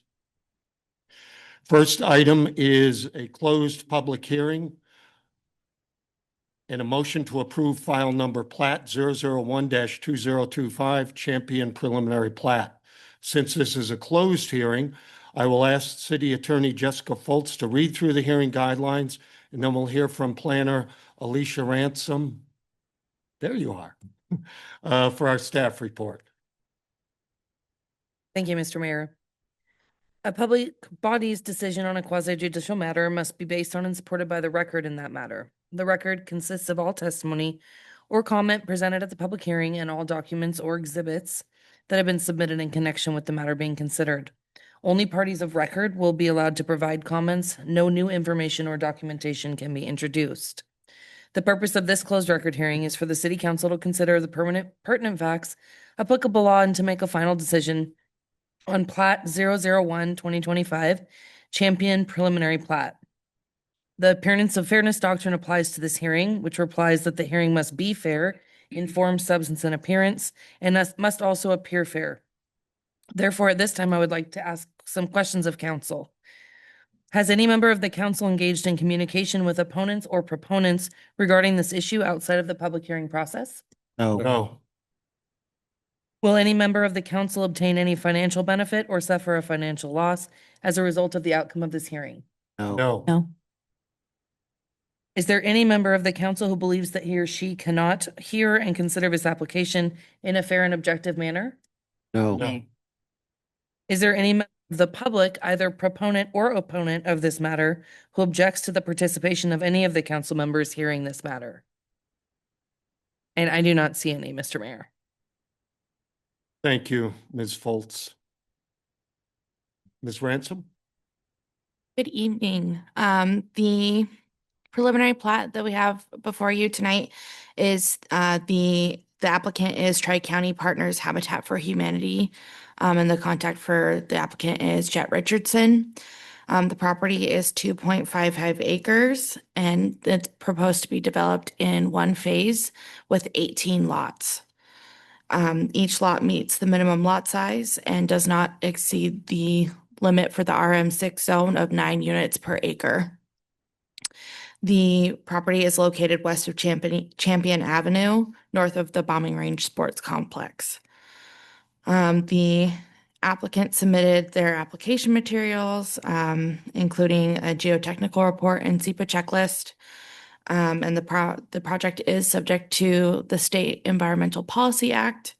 The city issued a mitigated determination of non-significance on July 17th of 2025. The full text of that SEPA MDNS is located in your packet. For that, we received agency comments from Benton REA, Benton Clean Air Authority, Bonneville Power Administration, Columbia Irrigation District, and Washington Department of Fish and Wildlife for the consult, as well as Basin Disposal, Benton County Public Works, and Kennewick Irrigation District on the SEPA determination. Some highlights from those comments. The parcel is located within Columbia Irrigation District's boundaries, but does not have a water right and has no entitlement to CID irrigation water. There was some discussion about that after the Planning Commission hearing, and we did confirm with Columbia Irrigation District and the Public Works Department that is correct that they are within CID's district but do not have a water right. Consequently, the applicant did ask for a variance where they would not have to build an irrigation system as part of the plat, but in return would sign a local improvement district waiver that's located in the variances section of the staff report. Additionally, there was a comment from Washington Department of Fish and Wildlife citing that there's shrub step habitat on the property. Our West Richland Municipal Code, Title 18.25 specifically discusses shrub step habitat and the protocols for a determination of whether or not it's shrub step and any kind of habitat mitigation as part of that condition. There's a condition in the staff report discussing what the developer will have to do as part of that, and we'll discuss that a little bit later in more detail. And the comment from Basin Disposal, they did have concern about providing services with no through streets. So the residents may need to take the bins out to Champion Avenue, and they will coordinate with the developer on how garbage service is to happen. The public notice was sent to property owners within 600 feet on July 17th of 2025. We received several written comments from the public. There are some traffic and circulation concerns, as well as concerns about parking deficiencies, compatibility with the surrounding neighborhood, specific property impacts, including proximity to Frisian Estates and a few other items. The full information on how the conditions of approval are responding to that are found in your packet. But the conditions do seek to address some of those concerns. The proposed plat does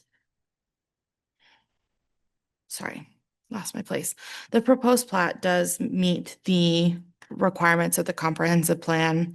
The property is designated as medium density residential, and it's located next to high density residential and county property. The proposed plat is consistent with the goals of the comprehensive plan, including housing goal A, which is to promote a variety of residential densities and housing types, and housing policy number 32, which is planned for residential neighborhoods that promote the health and well-being of residents by supporting active living. And the property is also consistent with the zoning of the property. The property is zoned RM6, which is medium density residential with a minimum of 6,000 square feet for single family lots and a minimum of 1,800 square feet for residential lots, for townhome lots. So those are single family attached. The lots do meet the area and dimension requirements. The average lot size is larger than the minimum lot size. I believe the average lot size is around 4,000 square feet, between 4,000 and 5,000 square feet. So they're larger, and that's to meet that minimum, to not exceed that maximum of 9 units per acre that's required in the RM6 zone. The property was rezoned from RM10 in 2024, and that was via ordinance 03-24.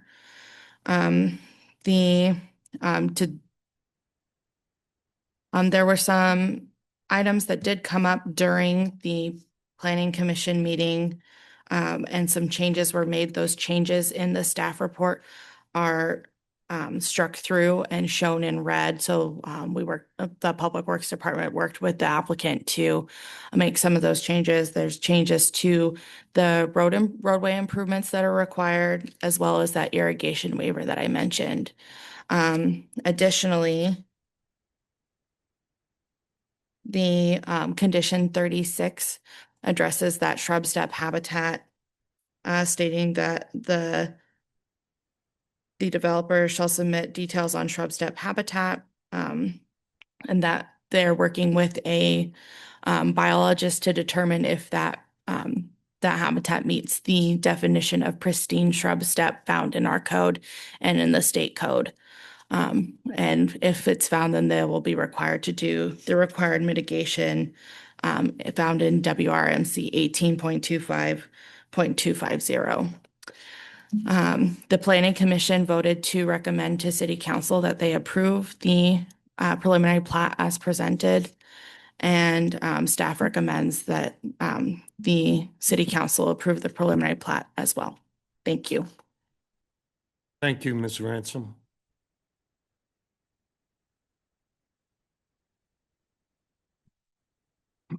Do I have a motion?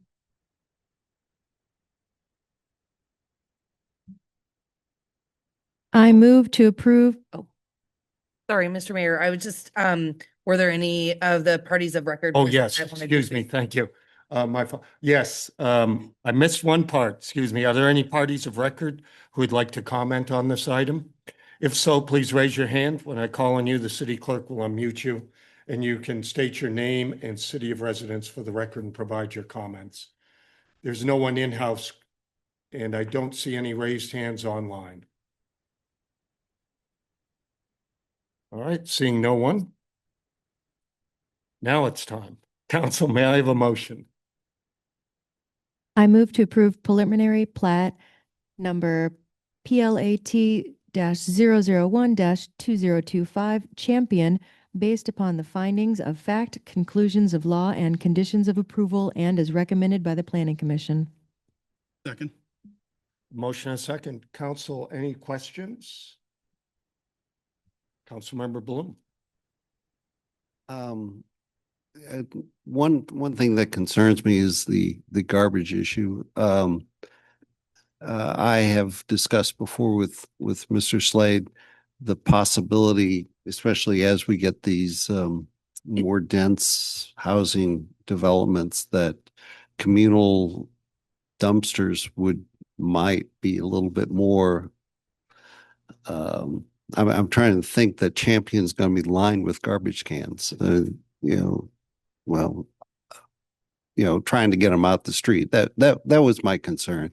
The deadheads or the three-way turns seem to be a place where we could possibly squeeze dumpsters in and have joint, but we don't have that in our rate plan. I recognize that, but that's my only real concern as we work through these more dense is just what our Ed's disposal is coming up with is how do they pick up the cans? So the roadways are private, but they meet the International Fire Code. So it has a turnaround. The roads are 26 feet wide. So they're plenty wide for the garbage company to go down the street, pick up the garbage cans off of Champion in front of these residents' home and turn around. If a large fire truck can turn around, then these garbage trucks can turn around. The question is, do they want to back around or turn around? And there's plenty of dead ends, cul-de-sacs and stuff where they have to do that now. So it's meant for them to turn around and they will be able to put their individual trash cans on those private drives and have them picked up per our franchise agreement. Okay. But you get my drift that especially as we're looking at, some of the developments further out, we should look at, possibly much like you would a more dense rental situation, somehow build that into, especially if you have an HOA, because I was a member of an HOA before, and we found that the HOA paying the garbage bill was much more financially better than individuals because of the administrative aspect of it. Councilmember Moran. Thank you very much. So I just wanted to make sure I understood the concern that folks had about the street parking that was listed on one of the complaints. So they said that street parking is not allowed, and is that also not allowed in this development?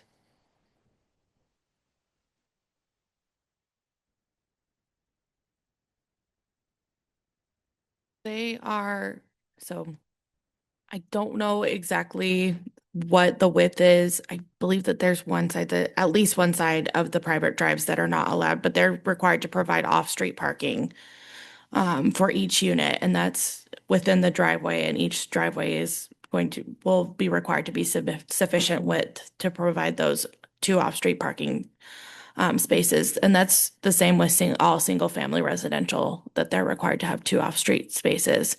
Additionally, that concern with the on-street parking along Champion, that's not a need that this development is creating. That's a different issue, and I don't necessarily know that it'll make it worse.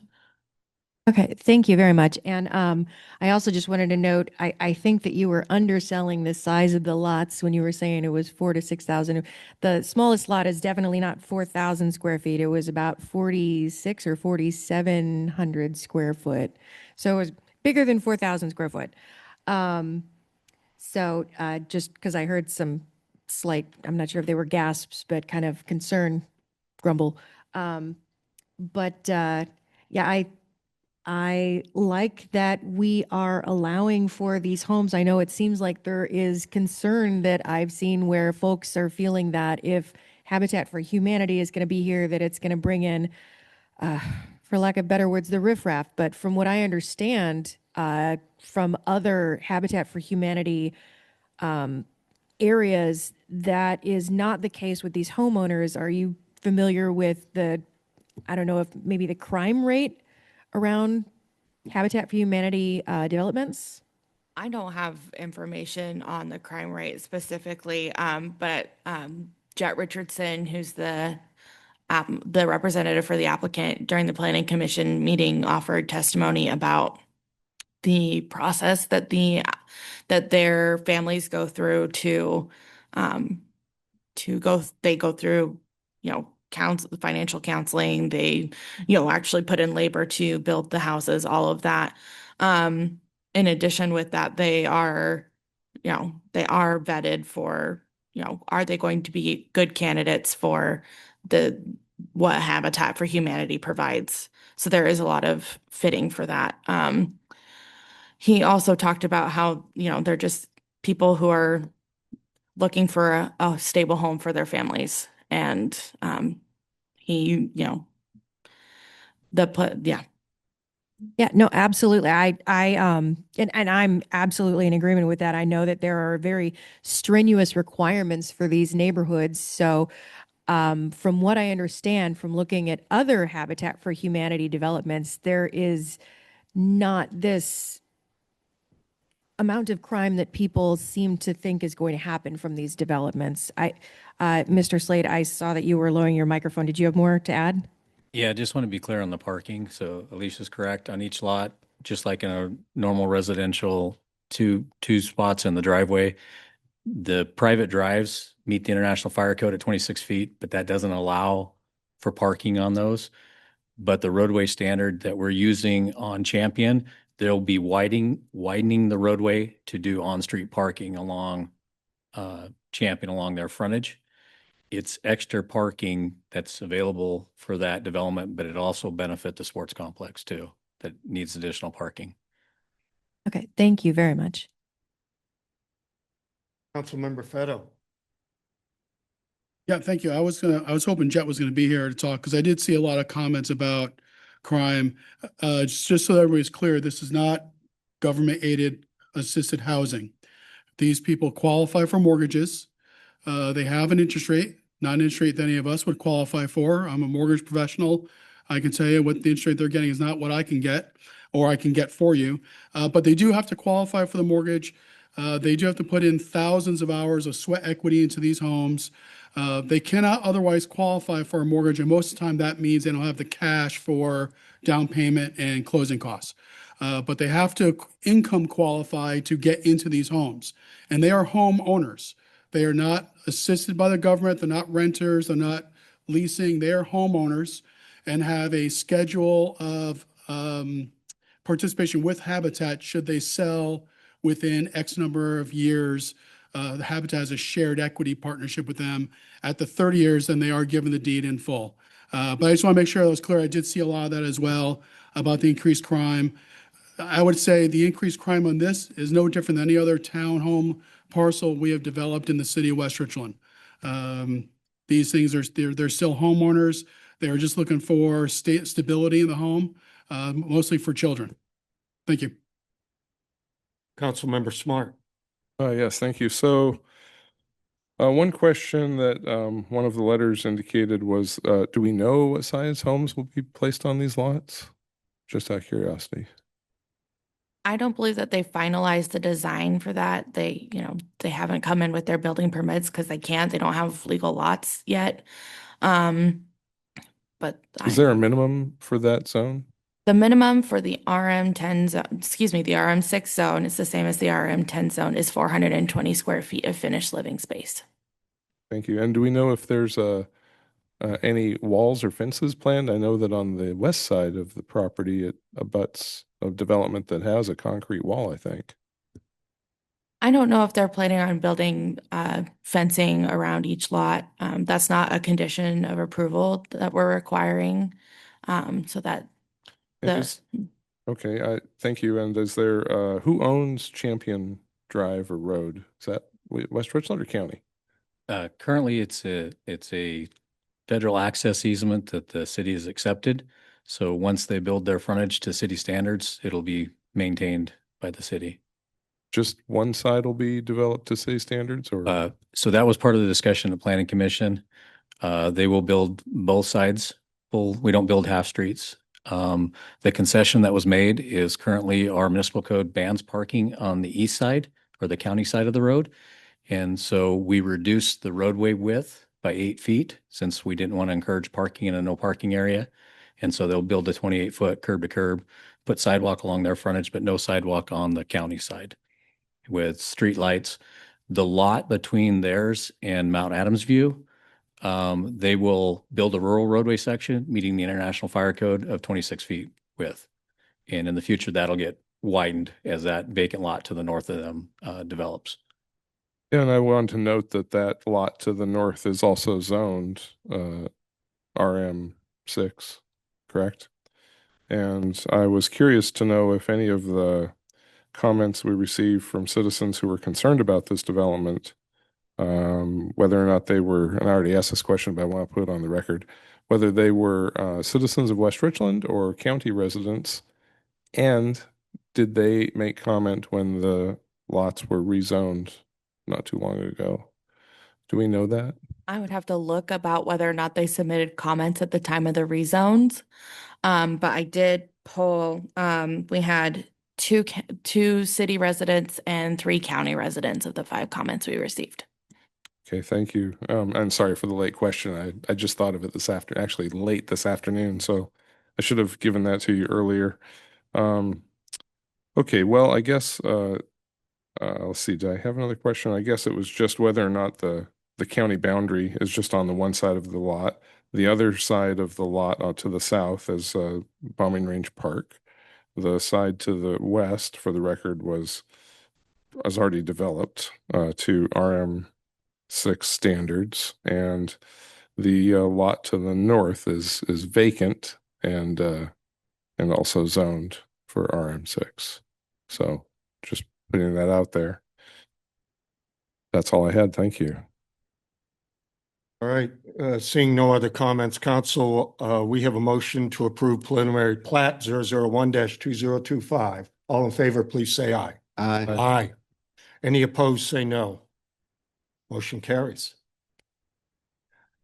Next item is amending the 2025-2026 biennial budget.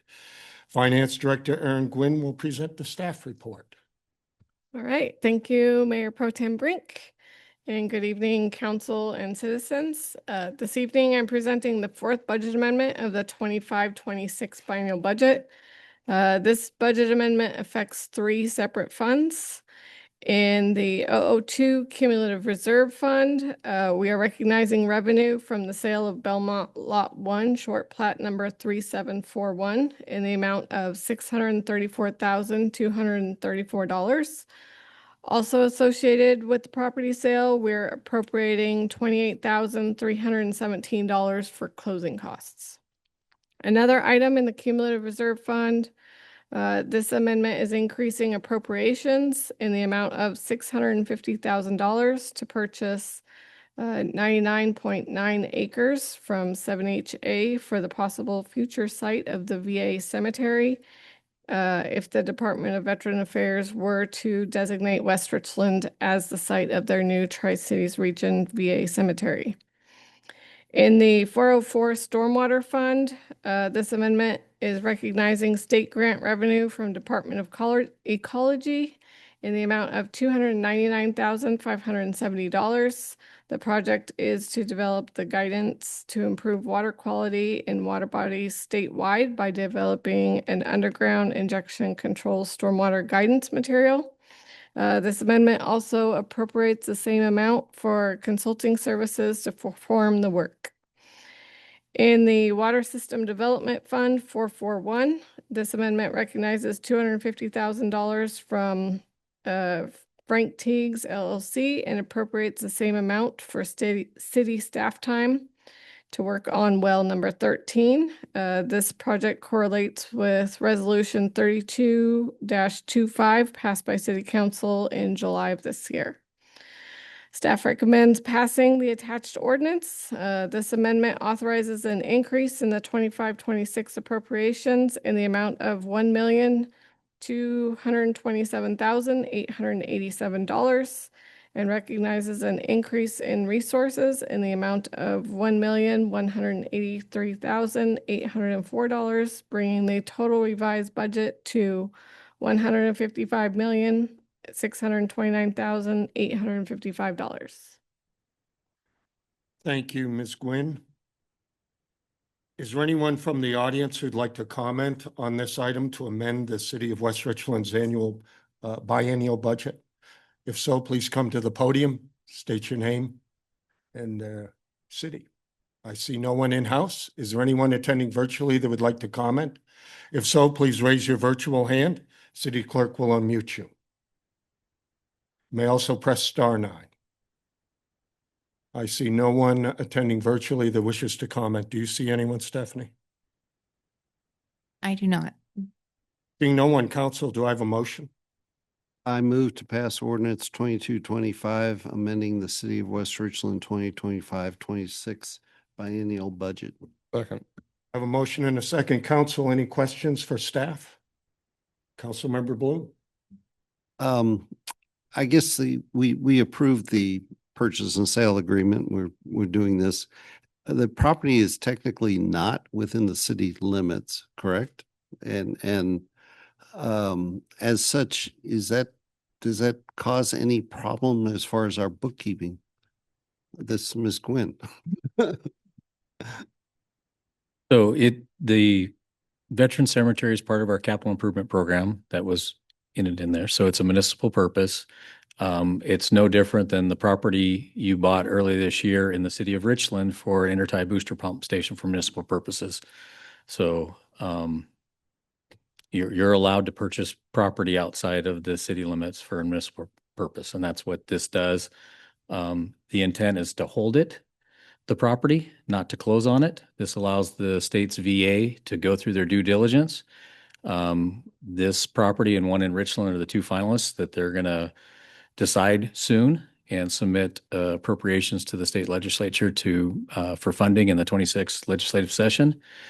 And assuming they are successful, the plan is for the city to then close on the property and then sell this to the VA at our net cost. So we're basically holding it so the property's there while they do their due diligence. Why, I recognize that. I was just curious about, so I'll piggyback on the subject of the previous discussion. The county property, or actually the BLM property on the other side of Champion, could the city acquire that for municipal purposes? You know, you don't have to answer. Think about that one. Ready? I see no other questions, and we have a motion to pass ordinance 22-25, amending the biennial budget. All in favor, please say aye. Aye. Aye. Any opposed, say no. Motion carries. Next item is 8D, which is the motion to execute Commerce Grant Agreement for the Municipal Services Facility Backup Power Generator Project. Councilmember Bloom did ask for this item to be pulled from the consent agenda, so I will start with him, and then I will ask Mr. Slade if he has anything he would like to add. Well, I guess the question goes down to is, do we need the motion first or not? Let's do a motion first. I move to authorize the mayor to execute Commerce Grant Agreement for Municipal Services Facility Backup Power Generation Project. Second. All right, we have motion and a second. Councilmember Bloom, go ahead. Okay, the reason I asked, pull this and going back a year ago, when we were talking about it in the administrative agenda, it appears, and as I expressed in the email I sent, we're asking for a huge generator. I mean, yeah, I am very familiar having to maintain a couple of huge generators we had out at FFTF, and also permitting them. The original KWR proposal that came up with 4 options. Their preferred option, which to me was quite reasonable, is a 300 kW generator with the possibility of adding a second one sometime in the future, because it would meet the immediate total generating needs of this municipal service building. But, you know, to me, I'm used to backup generators being backup generators for actual essential elements. So that's why the other options, which was 150 kW and a 60 kW generators, were very much more to my liking, which I expressed over a year ago. My question comes down to is the grant that we are proposing, is it especially tied to a 600 kW unit installation? Or is there a possibility within the grant structure to downsize? So the grant matches what was approved in the legislative priorities, and the option that was selected is for a 600 kW, and it's specific in the request to our state legislators. That size generator would cover the existing facility and also the other 3 buildings that weren't constructed with this facility that were cut out of it, that we still have needs for. It would provide for the maintenance or parks maintenance facility that's planned, an addition on this building for the park and rec department, and future additions. So that's what was requested of the state legislature, and that's what the state legislature specifically granted us, was not just a generator to meet today's needs, but to meet all this facility and the planned improvements to it, so that we don't have to redo it or ask for a grant in the future. So what's before you is accepting a $300,000 grant or denying it. And I got your message, Councilmember Bloom, and I went back to try to figure out, the history of this, because I thought it was pretty clear on what was selected and what we were moving forward. We had a workshop last September with council going over legislative priorities, and that was quite a discussion. Having backup power to all essential facilities, our wells, our wastewater treatment plant, our police facility, was a top priority, and it has been. It's listed in our 2019 Benton County Hazard Mitigation Plan. And so it was identified. We had a council meeting where we adopted these legislative priorities. Councilmember Bloom, you weren't at that meeting on the 19th. I went back and saw your email from last September where you had concerns. The concerns really weren't specific to the size of the generator. It was more concerns with permitting and maintenance of the generator. So I took them as general comments, but the consensus was to move forward. Since that time, this project's been to council 5 different times with the opportunity to change it. We've amended our legislative priorities in February 4th, February 18th. We adopted a CIP that specifically called out this project. And then on as recently as June 17th this year, we adopted an amendment to the CIP. We passed a motion for the engineering services to do the design of this generator back in June. And we'd also approved a budget amendment. So everything is in place. This is the last piece, accepting the grant to move forward with that generator, the 600 kW for this existing facility and the planned improvements. But when we adopted the contract to do the design, that's when we were provided the 4 options that they had suggested in that packet. That was the first time we received that. Like I said, when we did the legislative priorities workshop, I explicitly said that's too big of a generator. And I'm sorry I missed the one meeting where we approved it. I would have disapproved that legislative priorities. My question is it possible to downsize the proposed project within and maintain the grant in any way? No, the grant is very specific in the scope of work that was approved by the state legislature. Just like we can't change scope on projects when the state legislature approved for the SR 224 Red Mountain project. They're very specific on what they approved. And to go back at this late game and say you don't want the money, that's going to jeopardize future grants at the state level. So staff's recommendation is to move forward with a generator that's big enough for the facility currently, and our planned improvements, and accept the grant. And I will add one comment too. I had the pleasure of talking with Senator Dozier this morning. He's 16th District Legislative Representative. And the subject of grants came up since he's on the capital budget program. And he mentioned that, yes, if you give up a grant, getting it back is very, very difficult to obtain. Councilmember Smart. Yeah, I just have a couple of quick follow-up questions. So just to confirm, this grant and our $620,000 local match includes the full and complete installation, including trenching to different buildings and so forth, right? There's no follow-up work after that. And then a quick follow-up on that is, what do we know what the maintenance costs on this will be? That's not really valid for this particular decision, but I'm just curious while we're on the I don't topic. have the maintenance numbers in front of me, but it is considered.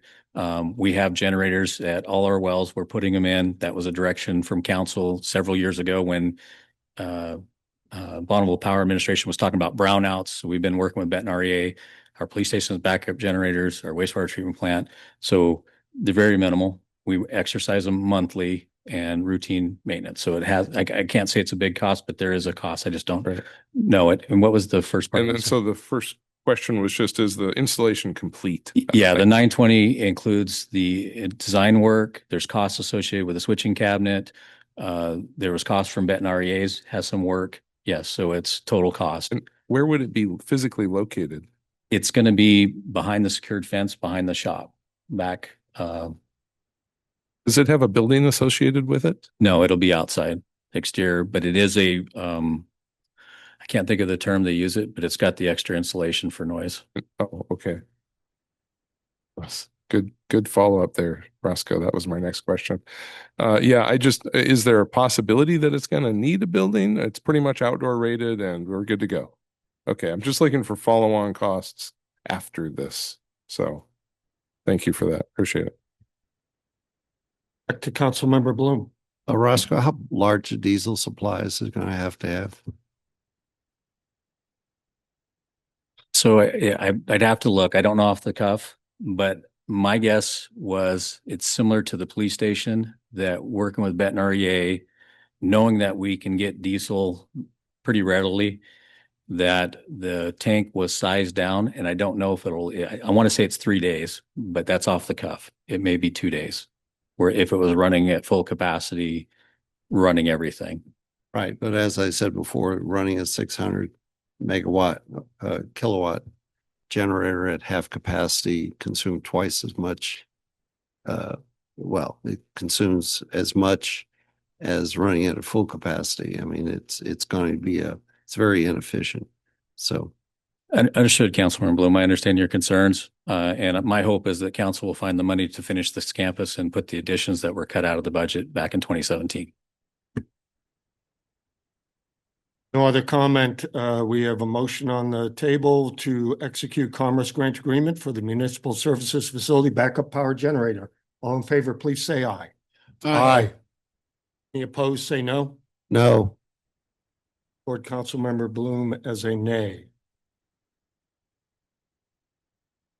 We have no unfinished business this evening. We have no new business. So we're going to move on to the second opportunity for citizen public comment. If there's anyone remaining here that would like to make public comment, please come to the podium. I once again ask that you limit your comments to 3 minutes, and please give your name and address for the record. And of course, council will listen, but we cannot respond at this time to your comments. So please go ahead. Abby Maruska, 2360 Meridian Drive, West Richland. So many of the things that I intended to say have already been repeated by other people who came after me, but I'm going to say to the entire West Richland City Council, who do you represent? You should have a genuine concern for finding solutions that will seek to meet the needs of all constituents in this community.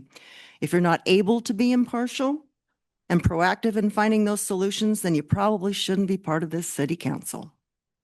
When fireworks are discharged out the timeframes that are not provided for, it's a concern for people that have sleep disruption. There are people that need to sleep because they work the following day. They have small children. They have chronic health conditions.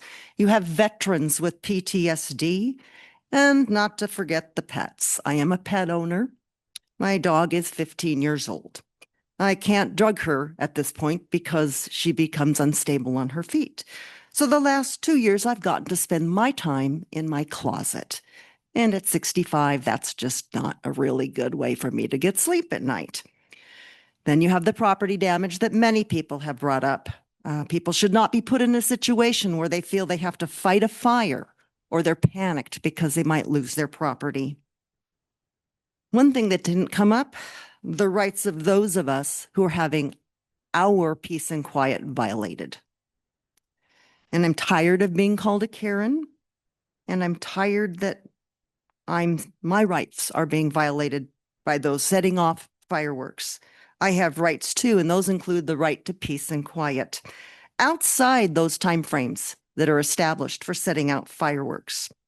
By allowing people to discharge fireworks outside those timeframes, and we all know it's been going on. I've actually called in before and gone to the point where I've videotaped people. You are violating my rights. So to pull something out of the West Richland City Vision as I'm sitting here reading, the current fireworks situation does not align with being responsive, nor are you creating a safe, inviting community the way this has been continuing on since I've been part of this community. So the time is for you to now step up to the plate and do the job that you were all elected to do. And that does not mean maintaining the status quo. Thank you. Thank you.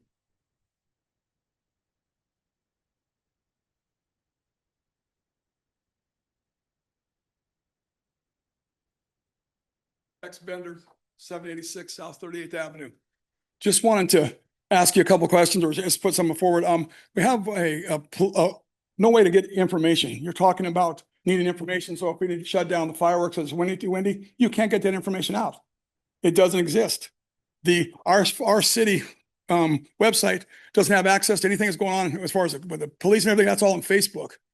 And that belongs on our website. We pay for that. It belongs there. So all of us who don't want to be involved in Facebook and those kind of things can go there and look and see what's happening. We should know what's happening in our city with crimes and everything else.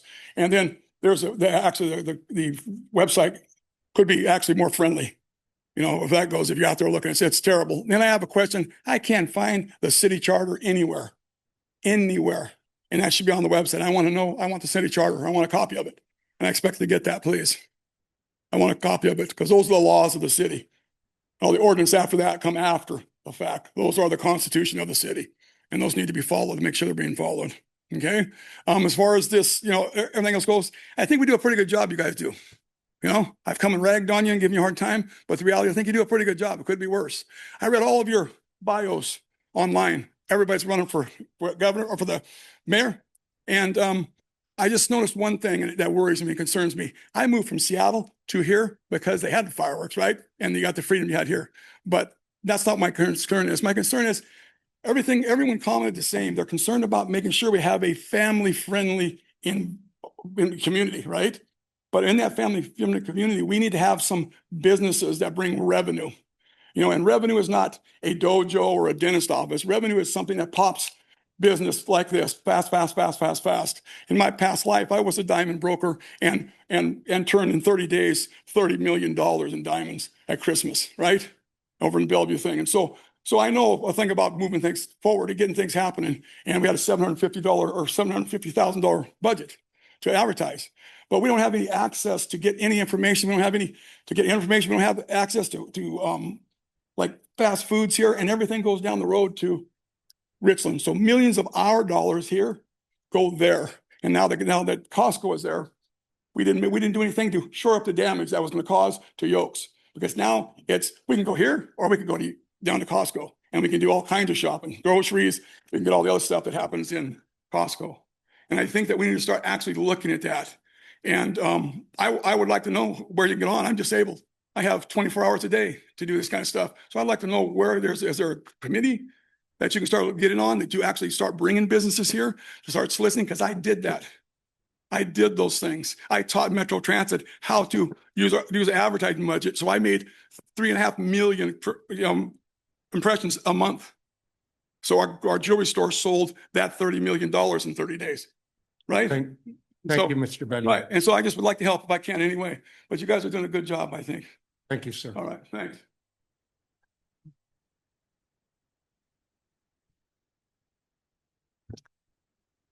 Hi, Peggy Panisco, 901 Bombing Range Road. I came to one of your meetings many months ago for the sole purpose of giving Roscoe kudos for the great job before construction, during construction of the signal light at Bombing Range in Keene. You were not there, and I didn't know if my kudos got funneled down to you, so I came tonight solely to thank him again. And also, I have to tell you that one of your worker bees, your crews, happened to be working across Bombing Range Road as I'm trying to get on Bombing Range Road. I spend a lot of time now trying to get on Bombing Range Road.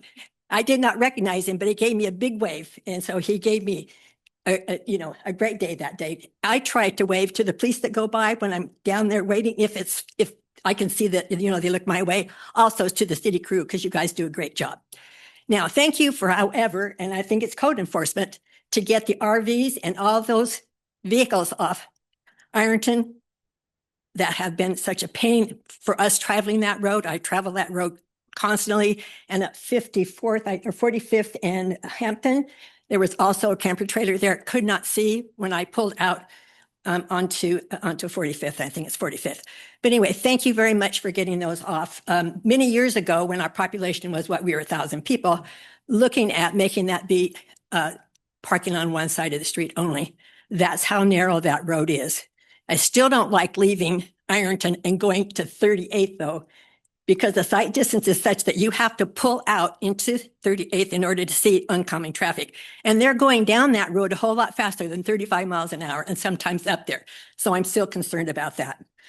Lastly, thank you to the council for listening to your advisory vote and listening to the vote of the people. That's who you sit here and represent.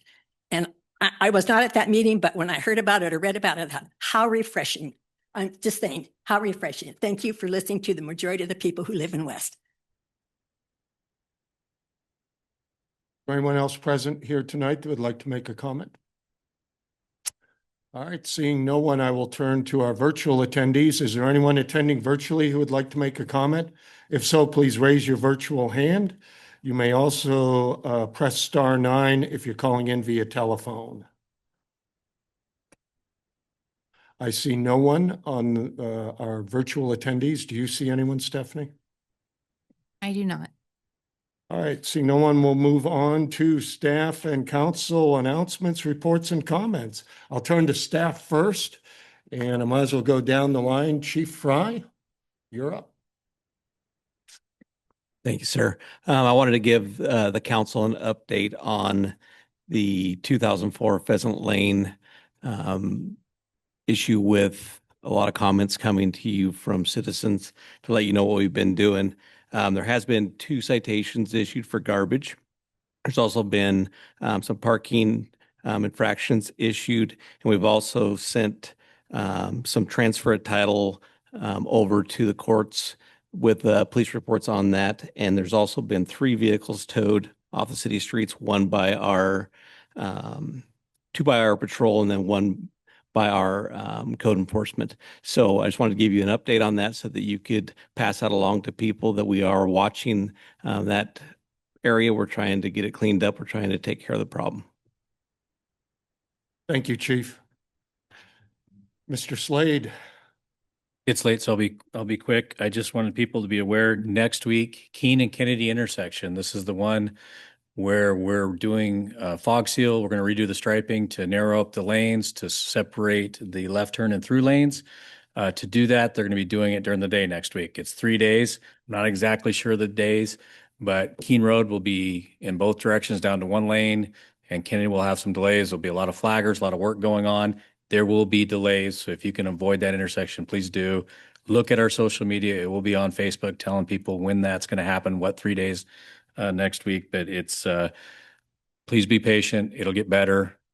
And this again is they've already put the extra signal heads up again, so you'll be able to have an arrow to make the right turn off of Kennedy when there's left turns coming. And then separating those throughs and left turns on Kennedy will help improve the level of service at that intersection. So 3 days next week for the inconvenience. Try to avoid it if you can. And then lastly, I've been sending updates on the SR 224 Red Mountain project. The operators are still on strike, so that's still delayed. I know they're going to the bargaining table tomorrow, so fingers crossed that gets resolved soon and gets that project back under construction, back on schedule. So thanks, council. Thank you, Mr. Slade. Council comments. I'll start with Councilmember Moran. Thank you very much. Although a lot of people left, I would just like to say for those at least here still, and for those that are going to be watching the video, thank you for showing up. We have listened. When I get home, I am definitely going to have to ice my hand because I've been writing notes by hand and I have a lot of pages of notes. I think I'm going to have to follow Councilman Feto's lead and type it up rather than write it because I don't know if this finger is going to survive because I have that weird ADHD thing where I hold my pen poorly. Thank you again for showing up. And I really would like to emphasize something that I heard from some folks that are still here, that along with the damage, along with all of the other things going on, the fear that I felt when looking at some of the areas that were affected by these fires, imagining what it would have been like to live right next to that and experience that with all of the noise going on, knowing that it is not likely that you're going to get very much response immediately from the fire department. The fear that I heard when discussing what it was like to have to evacuate your house, and in talking with people talking about how they had to scramble to find their pets so that they could evacuate with their pets.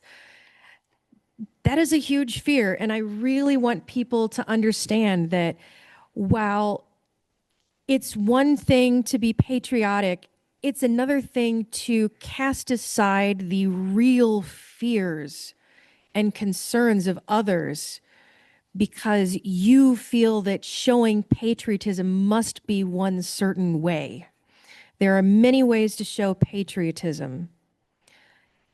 And I don't think that causing the severe anxiety and frustrations is at this point the way to go. It hasn't been in the past. And I think that we really, really need to change how we're doing things. I, at this point, because of the way that everything has gone, have a very extreme view on it at this time. I'm willing to temper it based on realism, but there are lines that I won't cross.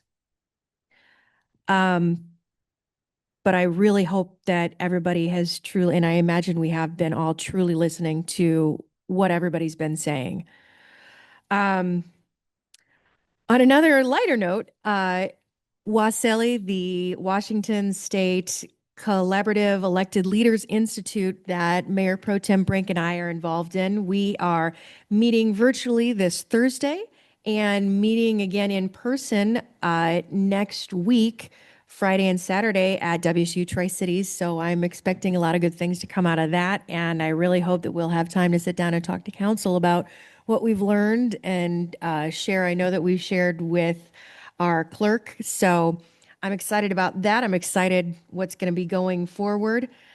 And I also, I hope that everybody was able to appreciate this long weekend that we just had, with a big thanks to the labor unions and the blood, sweat, and tears that was shed in order to make certain that we can celebrate Labor Day and all of the benefits that unions have brought us. So thank you all. And I'm looking forward to trying to stay as cool as possible during this heat wave coming up again. Thank you. Councilmember Feto? Thank you, sir. Yeah, I want to say same thanks to everybody who came out and talked. Louis, thank you for stepping up and speaking. That's not an easy thing to do. I had said to your mom a couple meetings ago, I did watch that video and I can only imagine the terror of being there while it's happening and having seconds to grab your essentials, belongings, and get out, you know, not knowing if you're coming back home. So I really appreciated I mean, it's easier for us adults to stand up here at the podium. It's a little more risky, a little more for a teenager to do it, and you did a great job. So thank you. National Night Out, we had a record attendance. Commander Coates puts it about 1,200 to 1,600, we think, based on the amount of food that we gave away and sold.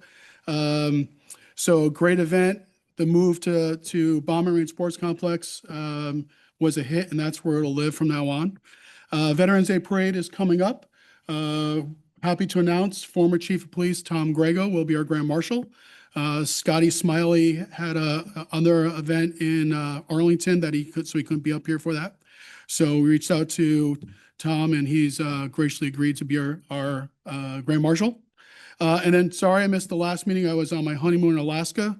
If you've never been up there, it was fantastic. Saw whales and penguins, not penguins, bears, and I'm a city boy, so to see the salmon run and use a salmon ladder, that's a real thing. I didn't realize that was a real man-made thing.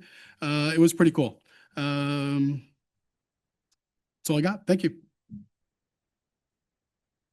Councilmember Smart. Yes. So I feel compelled to comment on the fireworks. I have property surrounded by dry desert. I have had field fires come all the way up to the property's edge, and before my house was built, I had field fire burn straight across my property. I have seen probably 3, maybe 4 over the past 30 years, field fires to the west or southwest of our home. And that's the direction the wind is always coming from. And the fire department's always done an awesome job in getting that extinguished before it threatens any structures. I have also seen fires lit by fireworks on the west side of our property by people who should be very responsible. So responsible, in fact, that they may have actually been somewhat related to fire suppression, we'll just say. And others who are kids from out of town who we see squealing off their tires, running away from the fire they just started by shooting off illegal bottle rockets, maybe purposefully setting the desert on fire. We'll never know. So I'm just trying to say that I've seen this, I've experienced it. However, I have to say that I love fireworks. I mean, I think they're great. I think it's an awesome celebration of our 4th of July, our Independence Day. I will point out to all of the people that came and spoke tonight, most of them, that I very much appreciate you coming to council and expressing your opinion and concerns. I would be remiss not to remind us all that the very fact that there are literally thousands of independent firework displays being launched in West Richland every 4th of July, that is also a vote on this topic. So it is just like it has been for decades. We have a large component of our community that loves fireworks, participates with them, launches them, hopefully responsibly, and some that absolutely abhor fireworks and hate them. And then there's a big component, most of us on council in the past have estimated from our door knockings and survey of the community throughout the year, that there's probably 10 to 20%, maybe up to 30% of the population just doesn't really care. You won't get an opinion out of them one way or the other. They don't feel threatened by them. They're not particularly in love with them, but they just don't care. So this is the actual landscape that council gets to deal with, just for the public's information. And I welcome, like, the city surveys. I think it's a great idea to get this question on the survey again. Let's keep track of this. Let's monitor it. If it gets to be totally lopsided, if all of a sudden we see 80% or even 55% of the community wanting to ban fireworks, I think, I will absolutely not speak for the rest of council, but I would say that might change my mind and want me to take action. Now, with all of that said, I think some action is possible that could mitigate this circumstance without, infracting on the long-held tradition of residents celebrating with fireworks. And let me tell you a little bit about what I have in mind. I think that one of the reasons we have a real problem here in West Richland, and I acknowledge it's a problem, right? It's like a war zone, is because residents don't have the option to exercise their 4th of July celebrations in many of our surrounding cities, either because of past ordinances, perceptions that there are ordinances that prohibit them. I know some have been implemented and then lifted. There's a lot of confusion there, but everybody knows they can light off fireworks in West Richland. So we get 300,000 population or more of residents who know they can go to their friend's house in West Richland and light off fireworks. This is ridiculous, right? I mean, since when is a small town of 18,000 supposed to host, the whole Columbia Basin's celebration for fireworks? Now, I have a home that looks out over the the east view of West Richland. And I see even when Richland had the fireworks ban, aerials didn't make a difference. I can tell you, I just sat there and watched them. There were plenty of aerial fireworks going off in Richland when they were banned. Same in Pasco. I see no difference. I mean, visual observation, no difference, whether they're banned or not. But what I do see is people coming to West Richland where they know they're not. So I think we have a situation here where we've become the center point of fireworks ignitions. It's our problem, but our neighboring cities have not helped much by making maybe undue restrictions in their locations. Think about this.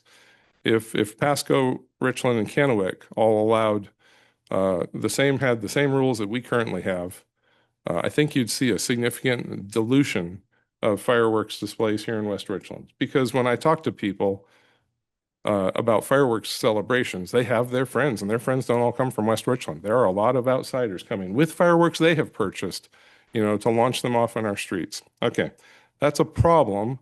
And I have a couple ideas on how we can eliminate that problem, probably slowly over the course of a couple of years, without necessarily putting forth a ban, which, by the way, I've said to all my council members, and I certainly apply it to myself. If I say, you know what, I want to ban fireworks in West Richland, you absolutely won't see me here next year because I won't get elected. That's my personal take on what the landscape looks like of West Richland residents. And we do have a democracy. We have a representative form of government, but we have to get elected. And that is the nature of our constituents. So we are representing the public, by the way. And by the way, we are all listening to you and taking notes, whether it's listening to the record. I have 2 pages of this micro print. My hand hurts too. All right, so what can we do? We have a litter ordinance in this town. Well, first I want to go back to what I asked Chief Carlisle. Do we investigate fires that cause damage or cost us in response? And, the answer was essentially no. And I would like to ask that we bolster that. I think that people are being irresponsible, especially when they're shooting aerials, when they know, like the one lady said, are being launched across her house and over to another property. I mean, nobody's making a mistake doing that. That is reckless behavior that needs to be investigated and punished.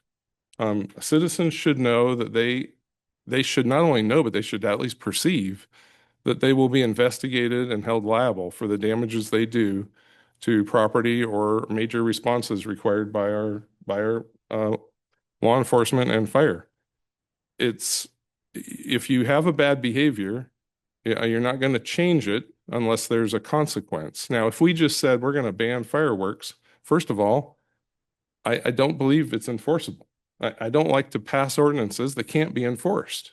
I mean, that's just foolishness. I mean, but what you can do is maybe make sure that they educate citizens to make sure that they're liable for the damages they cause. I'll try to speed it up here because I know it's getting late.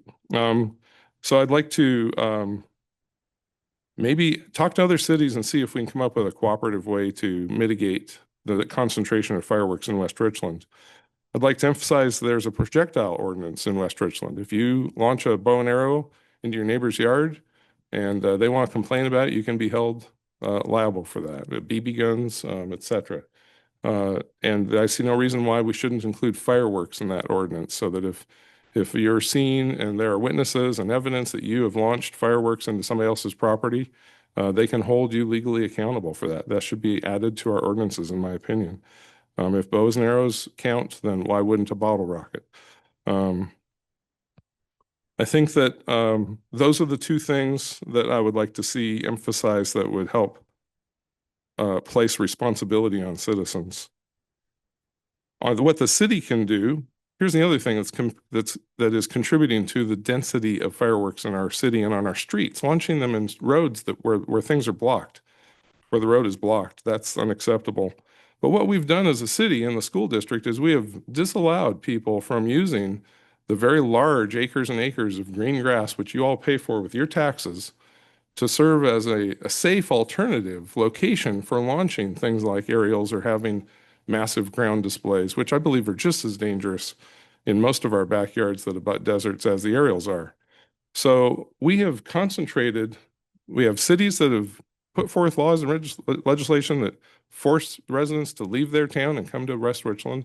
We have blocked off the safe spaces where fireworks can be launched, maybe in an organized fashion with some safety efforts local there at the schoolyard or at the park. And then we wonder why it's such a war zone, quote unquote, in the neighborhoods. We've created this problem as much as the residents have through regulations and ordinances that might not make as much sense as we thought they did. So I think those should be examined carefully. And finally, I was very concerned about the chiefs, relating the story of the residents who were blocking the road and couldn't get by. Now that could happen anywhere, anytime, for any reason. There could be one of these narrow roads that we're allowing to exist, and there could be somebody just parks their RV on one side, and somebody else has their other RV on the other side, maybe illegally, but the fire truck still has to get through. We need to make sure that the fire department has the authority to use the force necessary to clear the path to get to an emergency situation. And I don't know what that looks like. If we have to buy them a snowplow front on their fire truck or what it requires, but nothing should stop an emergency service from getting to the location they need to. So to summarize, my ideas don't call for more restrictions. They call for providing intelligent alternatives that to lead with a carrot, not with a stick, and try to get people to attend, for example, a citywide event where at Bombing Range Sports Complex, I am glad to hear the statistic that, 1,100 or so odd people attended the night out, because I did too. And I thought to myself while I was there in the Bombing Range Park, where we had set the precedence of allowing citizens to park on the grass, I thought, man, if this many people come to just the night out, not to deride the police's importance here, but the fact is there were no fireworks. There was no parade in advance. And they had 1,000 or more people come out just to attend this activity. I thought it was great. What if you had a veteran or a 4th of July parade leading up to that? What if your community came out? Most of them are in walking distance to Bombing Range Park. What if they were to join that parade, enjoy that parade, adjourn to the park, have the festivities, and then have it followed up with a city display, or better yet, one that doesn't cost the city any money, and have a nonprofit organization or group of organizations organize a safe place for people to launch their fireworks so that everybody can enjoy them. I look forward to a workshop where we could discuss this further. I will stop my comments there, but I appreciate your attention. I hope that those who are here hear this recording and join me in trying to organize a safe and sane way to celebrate the 4th of July. All right, Councilmember Hayes. Thank you, Mayor Pro Tem. I just want to thank everybody's left, but we do need change, and we need it so bad in this community with the fireworks. But it can happen. I've been able to meet with a lot of people over this last couple months with the fireworks, and there's a way to work together with city council and the residents, and let's solve it together. Let's work together. And there's so many things that need to change for the safety of the people here in West Richland. And so I'm just so proud of you guys stepping up and you voicing it. I know you've been through a lot, and I'm sorry that you had to go through that. And I'm sorry to everybody else here that experienced such a horrible 4th of July this year it was one of the worst that I've ever seen. And so it is time that we all step up and we make a change, and we can do it together. And I really appreciate John and Kate's information coming out. I mean, there's so many ways we can do this, and we can do it together, and we can clean up this city, and we can clean up this fireworks. So I appreciate y'all and everybody that came out tonight to speak. It means a lot. Well, to me, and I know a lot of people on city council here take this very serious, and we're going to work on getting change. Thank you. Thank you. Councilmember Bloom. Well, before I get into fireworks, I want to just announce that I got to cut the ribbon on the moderate risk waste facility. So if you have household hazardous waste, there's a place for it to go. And it's open routinely. It's on Ely Street in Kennewick, but no charge. They do not take lithium batteries yet, but thank God, well, speaking of fires, you can take lithium batteries to Home Depot and Lowe's, and they improperly store them there. So I'm waiting for a big fire at Lowe's or Home Depot.